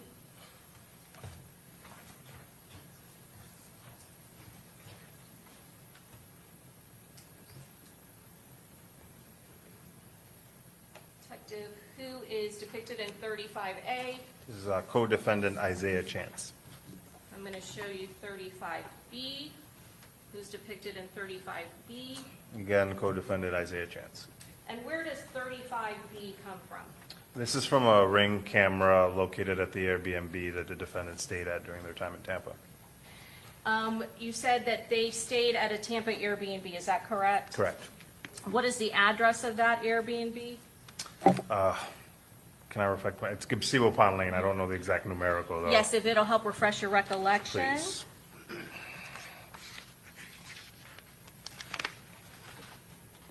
$3703 Gazebo Pond Drive, Unit 1202. That located here in Tampa, Florida? Yes. What county? Hillsborough. How far is this Airbnb from Teaser's nightclub? Approximately a couple miles. How far is this Tampa Airbnb at 3703 Gazebo Lane, Tampa, Florida, from Truth 18? Approximately 1 mile. How did you determine that the defendants were staying at this Tampa Airbnb? From evidence extracted from co-defendant Rashad Murphy's phone. I'm going to ask you about Mr. Murphy's phone, but at some point you had said that he was stopped in Gwinnett County, is that correct? Correct. And you were alerted by the Georgia authorities that both he as well as the Silver Chevy Cruise were taken into custody in Gwinnett County, Georgia, is that correct? Correct. And can you refresh my, and refresh the jury's recollection, when did that occur? That happened the early morning hours of June 26, 3 days after the homicide. And you had the assistance of the Gwinnett County Police Department, is that correct? Correct. At some point, was there a phone that was confiscated by a Detective Carter with the Gwinnett County Police Department? Correct. And at some point, was there an extraction and a search warrant that was done on that phone? Yes, ma'am. And was it a phone that was actually in the possession of Rashad Murphy? Correct. And what is your understanding as to the ownership of that particular phone that was taken into custody by Detective Carter? It's a phone that him and his girlfriend Charmaine Steiger mutually share. And you said that there was an extraction that was done, is that correct? Correct. And part of that extraction was that information that was collected by Detective Carter, was that relayed to you? Yes, it was. And in it, was there a message between that phone and a person named Anthony who owned an Airbnb in Tampa? Correct.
Exhibit 110A through 110G.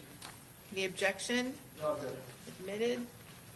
Detective, did you receive all of the copies of the photographs and emails that Detective Carter sent you involved in this investigation? I did.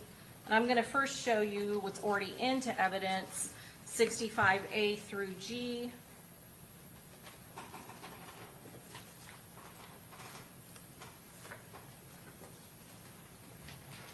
Do you recognize this? I do. And this particular photograph has the metadata from the extraction, is that correct? Correct. You also obtained copies, is that correct, that were a little bit more clear, is that correct? Correct. And is 110A a photograph, another photograph of what is depicted in 65A? Correct. And is that, what is that in That- 110A? That is a photograph of the Florida driver's license of co-defendant Davion Murphy. And that was a photograph that was on that shared phone of Rashad Murphy and Charmaine Steiger, is that correct? Correct.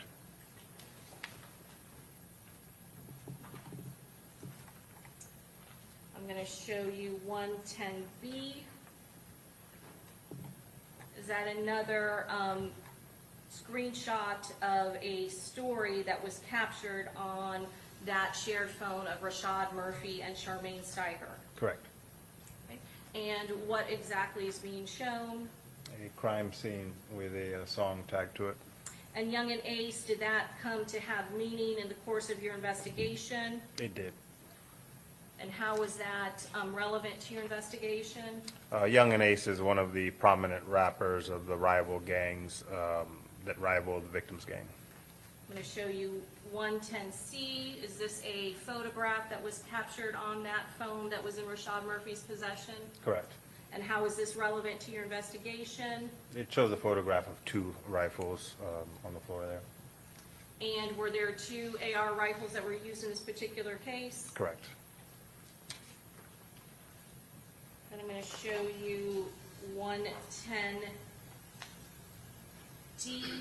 Is this another enlarged copy of the photo exhibits that Detective Carter sent you from the extraction of Rashad Murphy's phone? Yes, ma'am, it was. And how is this relevant to your particular investigation? The person depicted in this photo is wearing similar clothing to that scene of one of the shooters at our scene. And did you request of Detective Drabeck to actually do and recover a video from Walmart where Rashad Murphy was buying certain items? Correct. And did you get a copy of that Walmart video? Yes. And when was Rashad Murphy in that Walmart video up in Jacksonville? On the evening of Friday the 21st. So he's wearing this clothing that Friday before the homicide, is that correct? Correct. And did you see the video footage of how he was dressed at that Walmart? Yes. And was that similar clothing as to how one of the gunmen was dressed in the Home to Suites video? Yes. And 110E, what is that a photo of? A screenshot of a contact in the phone, Gutta Man, with the number 904-309-4707. And then was another exhibit that you got from Detective Carter, State's Exhibit 110G. Is that again, a reproduction, an exact copy of the email that you saw that she provided you from the extraction of Rashad Murphy's phone? Correct. Can you tell me when this is dated? Yes, so this is approximately 3:55 a.m. on the 22nd, so the early morning hours of Saturday, June 22nd, 2024. Okay, and our homicide occurred when again? Approximately 4:39 a.m. on June 23rd, 2024. Okay. And does this have the name of this is sent through an Airbnb app, is that correct? Correct. And does this owner, is this shown at the top who the owner is? Correct. Did you yourself determine who the owner of the Airbnb that is in Tampa, who that is? Yes. And who is that person? Anthony Alava. At some point during your investigation, did you interview Anthony Alava? I did. Where does Mr. Alava reside? Out of state. How did you conduct an interview of Mr. Alava? Over the phone. And was he cooperative in this investigation? He was? Did he provide you information about that Airbnb? Yes. And is that this, when he's referring to this Lagoon Oasis check-in, is that the Airbnb that you just testified to that is at 3703 Gazebo Lane here in Tampa, Florida? Yes, ma'am. And part of this email exchange, Mr. Alava is requiring what as a part of the requirement in order for Rashad Murphy to get that Airbnb here in Tampa? A picture of his driver's license. And was a picture of his driver's license also obtained as part of that exchange that came from the extraction of the phone that was in Rashad Murphy's possession? Yes, ma'am. And is that a driver's license, a Florida driver's license of Rashad Murphy? Correct.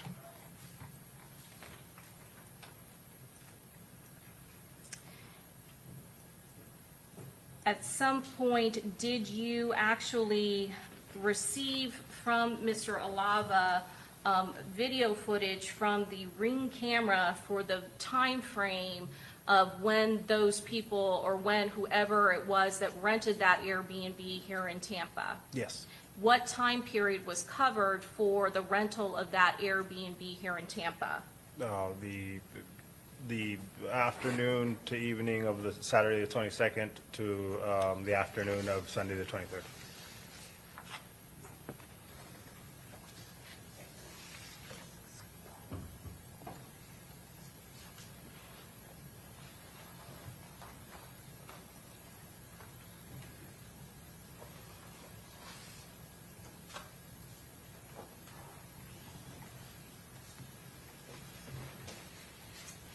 Not only did you get video footage from Mr. Alava of the Ring camera, did you yourself go to that Airbnb and take video footage of the Airbnb and the surrounding backyard and the parking lot of the Airbnb? Yes, ma'am, I did. Where is the Ring camera located at that Airbnb on 3703 Gazebo Lane, or Gazebo Lane in Tampa, Florida? It's at the front door if you're looking at the door off to the left. Is there any other Ring camera on that property? No. I'm going to show you what's been marked for identification, States Exhibit number.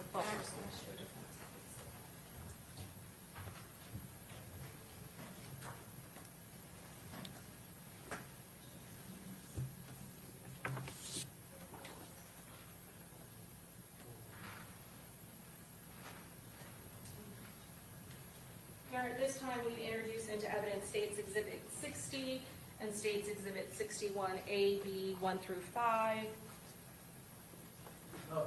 Okay, admitted. And Judge, it's actually 61A through B, 1 through 5. Okay.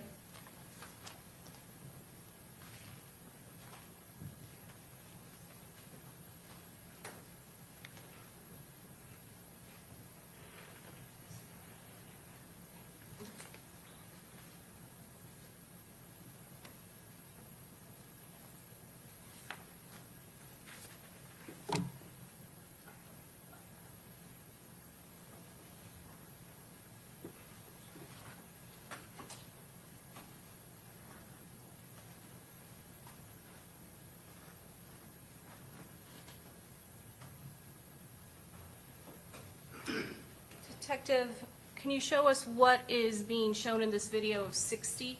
Yeah, we just saw the front door with the camera off to the left, and now I'm walking around to the south side of the building to get to the only other door to that unit. These are some parking spaces on the south side of.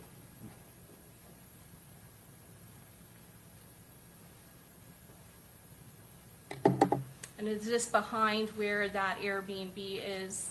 Correct, it's the second unit in, so this is the back gate door to that unit. And do you have to walk down this grassy dirt path to get there? Correct.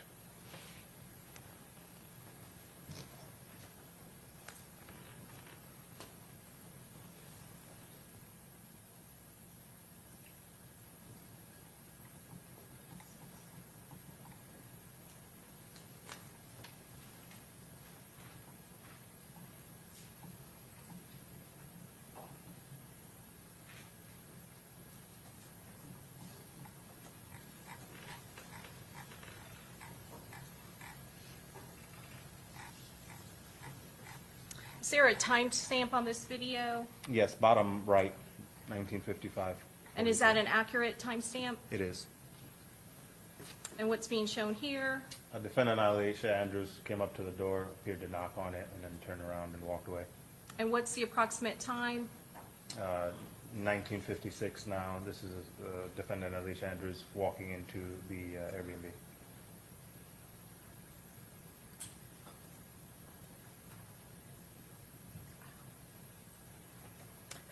Detective, does this have audio? Yes. I'm going to replay it with the audio. Hold on 1 second.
Pause it right there.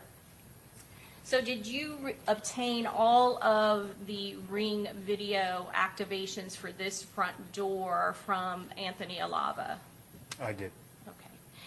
And is this on June 22nd of 2024, going into the early mornings of June 23rd of 2024, is there any other video footage of anyone captured on this front door Ring camera? No. Okay.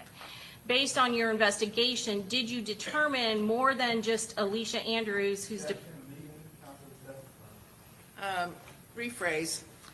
based on your investigation, did you determine how many people were at that Airbnb during the course of June 22nd of 2024 and June 23rd of 2024? Yes. How many people were there? 5 people. Who were those 5 people? The defendants in this case, Alicia Andrews and her co-defendants, Isaiah Chance, Sean Gaithright, Davion Murphy, and Rashad Murphy. You see that at the time when Miss Andrews is first shown, what was the approximate time on this video where she's seen knocking and then shortly thereafter entering into the Airbnb? Knocking approximately 7:55 p.m. on the 22nd and entering 7:56 p.m. on the 22nd. Did you also obtain a search warrant for the defendant's phone records, her cell site information, and timing advance for her cell phone? I did. And in one of these videos, can you actually see her holding a pink phone? Yes. And based on your looking at the timing advance records of Miss Andrews' phone, did you determine when she arrived in the area of this Airbnb, and does it correspond with her entering into this particular Airbnb? Yeah, her phone arrived into the vicinity of the Airbnb at approximately 7:52 p.m., 3 minutes before the activation on the Ring. Okay. Did you also obtain cell phone records for the co-defendant in this case and boyfriend to the defendant, Isaiah Chance? Yes. And what about Sean Gathright? Yes. And were you able to get cell site information, location data for both Isaiah Chance and SeanGathright's phone? Yes. And what time did both of their phones approximately arrive at this location?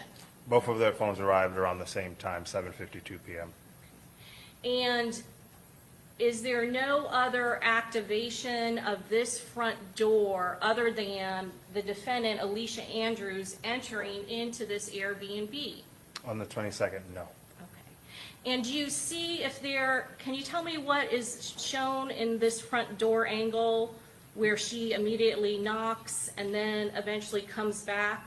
Yes, so this camera is pointing east from the building to the parking spaces in front of the unit. Okay. Are there any parking spaces that are open and empty for somebody to park in? 3 that I can see. Do you ever see a black Chevy Impala pull up to this townhome? No. Do you ever see a silver Chevy Cruze pull up to this townhome? No.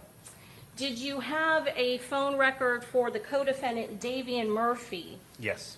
And were you able to get cell site location and data information from Davian Murphy's phone? Yes. Does it show his phone arriving at this Airbnb on Gazebo Pond Lane in Tampa, Florida on June 22nd of 2024? It does. What time does he arrive? Approximately 7:57, 5 minutes after the first 3 defendants arrive. And do you ever see Davian Murphy enter into this front door? No. What about Rashad Murphy No. on June 22nd of 2024? No. What about Sean Gathright? No.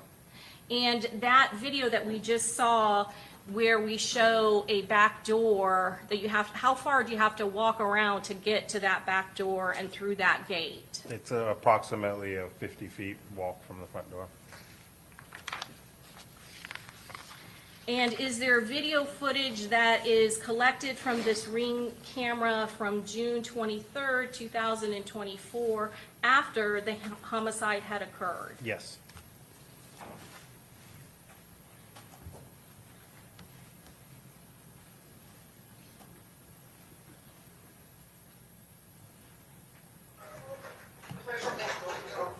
Is this from the following day after the homicides occurred? Yes, 2:09 p.m. on June 23rd. And who's being depicted now on this Ring camera? Isaiah Chance briefly stepped out.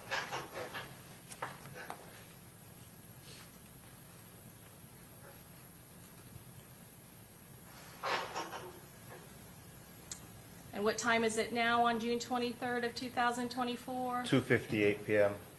And what else is of note in this particular shot? Isaiah Chance walks up to at this point in the investigation, an unrecognized vehicle.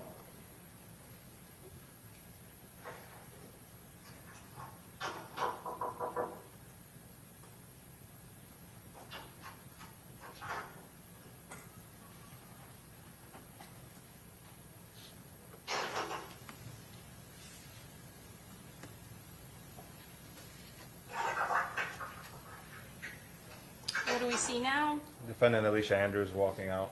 What's she carrying? Bags? Day before, did you see anyone load bags into this Airbnb? No.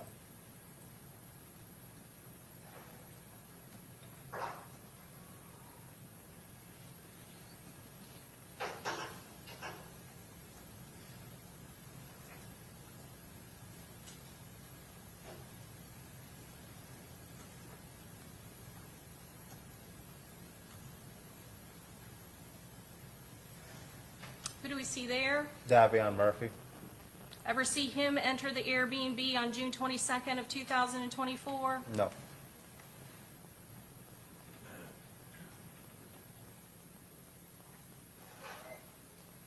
that another photo of him entering? Correct. Do you know where he got the stuff that he was carrying to that vehicle that's placed in the front of the camera? No. Is the direction of where he's coming from lead to eventually the back door of this Airbnb? Correct. Was there another individual that we just saw on this Airbnb camera? Yes, Sean Gathright. And again, on June 23rd of 2024? Correct. Do we have any video footage of showing how he got into this Airbnb? No, we do not.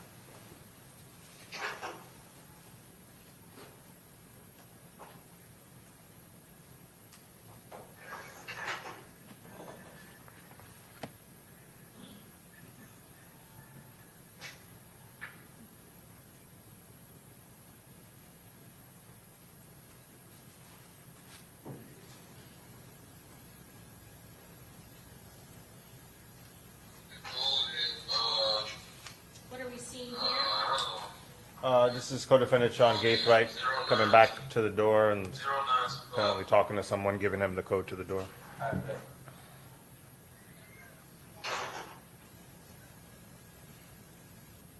Okay, and is that vehicle no longer there? Yeah, yes, the vehicle SUV is gone now. Do you see any black Chevy Impala in this video? No. And again, what direction is he walking in?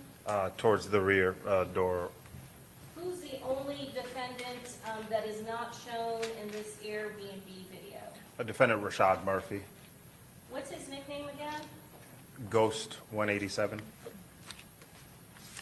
Now, I want to ask you about that vehicle that is pulled up where you can see that they're loading bags into that vehicle. During the course of your investigation, did you determine what that vehicle was? Yes, it was an Uber. Okay. And did you do research to locate which Uber came to that address at 3703 Gazebo Lane? Yeah, I confirmed the exact Uber. Okay. And, Your Honor, may we approach the bench? Yes?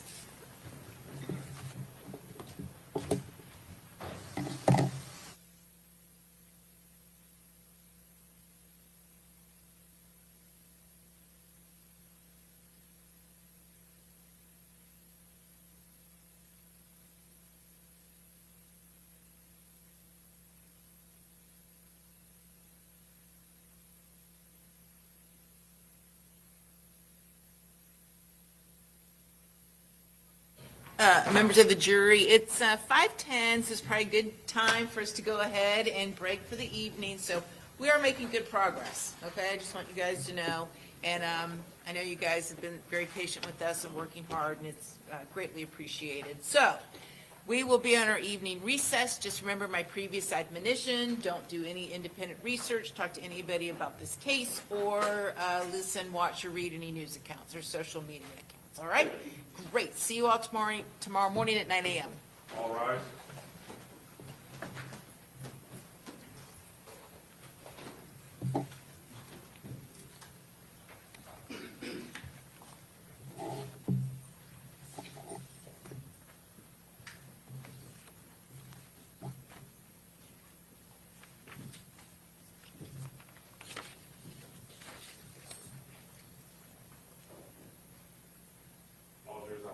Okay, very good. All right, so detective, same rules since you've not yet been cross-examined. You cannot talk to anybody about anything related to this case, including the prosecutors. We'll see you tomorrow morning at 9 a.m. Sure. Okay, Good evening. very good. Okay, so let's talk about the defendant's interview with law enforcement, okay? Yes, Judge. So, if I'm hearing defense correctly, you want the information left in, the statements from Detective Ramos dealing with the potential penalty the defendant is facing to show what? So what is the context you're attempting to show? So, the issue is, what I want to show is what this detective is saying to Ms. Andrews and why she's responding the way that she's responding.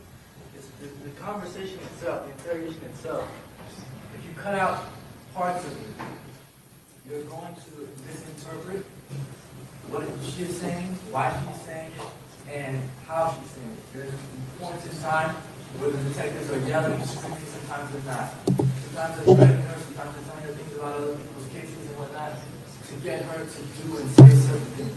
So if you start cutting out pieces of what they're saying, and then you say, this is what Alicia Andrews said in the interrogation room, this is why she said it, or she's lying about this, telling the truth about that. Well, hold on, because just the only thing at this point the state wants to take out are the statements or the representations the detective makes as to any potential sentence she's facing, correct?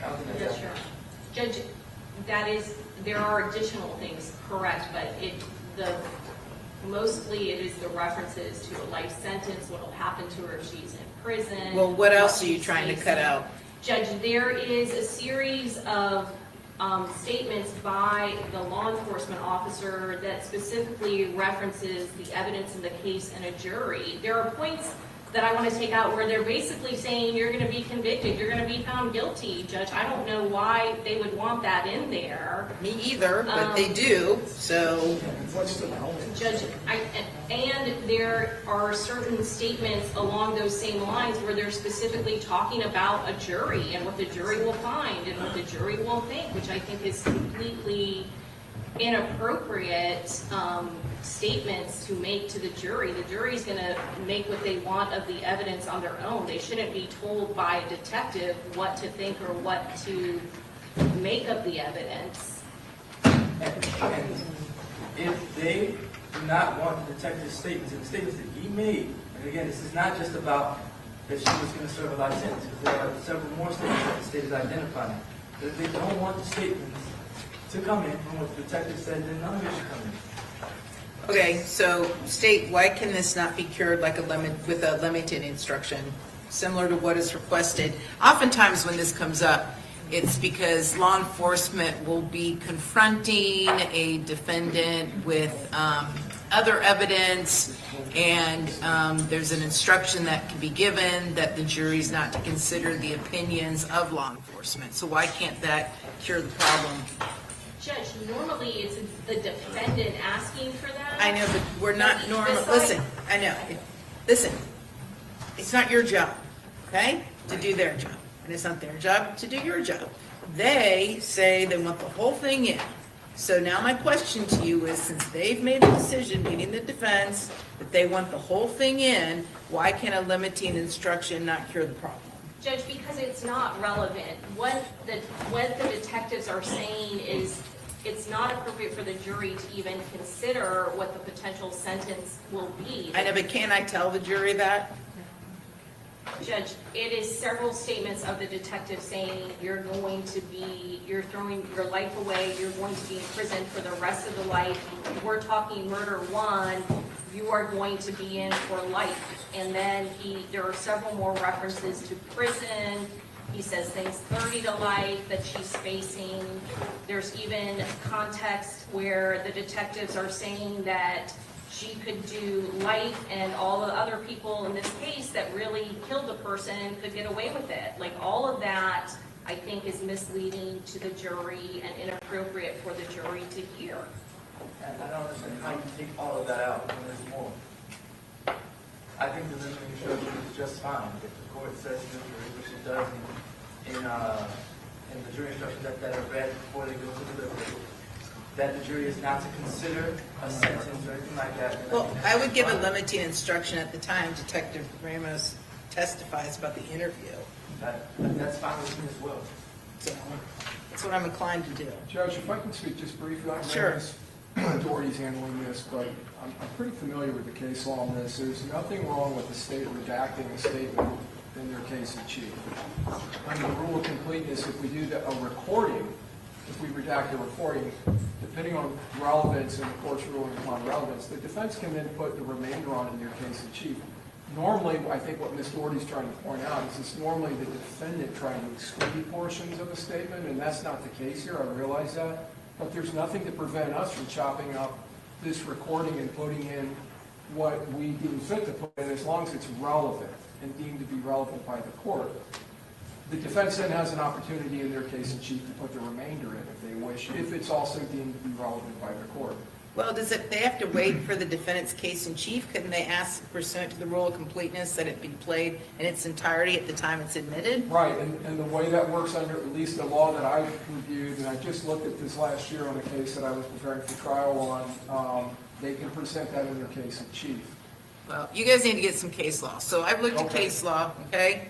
What I could find, both of you do. So I guess tomorrow you need to bring two versions. One that's redacted, the way you want it redacted, The second one that's not redacted, that's the whole thing. And so when it comes to sentencing, the penalty is irrelevant to the jury's sole responsibility of determining a defendant's guilt or innocence, that the jury cannot be privy to the myriad factors which must be considered in sentencing, and that the court's advising the jury of the possible penalty is wholly inconsistent with the jury's responsibility to disregard the consequences of its verdict and tends to encourage a deplorable phenomenon which has come to be referred to as, quote, jury pardon, close quote. So I'll actually put case law on the record. Okay. For this rule of completeness issue, Whitfield versus State. And What's I'm this, also- tell me the site. It's 933 Southern 2nd, 1245 is the first DCA case from 2006, which states that when a writing or recorded statement or part thereof is introduced by a party, an adverse party may require him or her at that time to introduce any other part or any other writing or recorded statement that in fairness ought to be considered contemporaneously, and an adverse party is not bound by evidence introduced under this section. Right, which is what I just said. They don't, the rule of completeness doesn't require the defendant have to put it on in their case in chief. It just requires that the interview or the statement has to be produced in its entirety when it's originally produced, okay? That's just the case law. Right, I'm not going against what you're saying, I'm just citing case Right, law. you're just affirming what I just ruled, which is great. Okay, so any other cases? No, unless there's something that Okay, the state has. so anyway, state, honestly, you're gonna need to come up with something, okay? Judge, we'll send you case law tonight. Okay. I'm defense counsel. Very good. So then, assuming it stays in, I'm inclined to give a limiting instruction where we tell the jury they're to disregard any opinions by law enforcement regarding any potential sentence. As we discussed during jury selection, the province of the jury is solely to determine the guilt or innocence, and the province of the court is strictly its mind to determine the appropriate sentence. Okay? Something to that effect. Okay? Very good. See you guys tomorrow morning at 9 a.m. Thank you. Court's adjourned.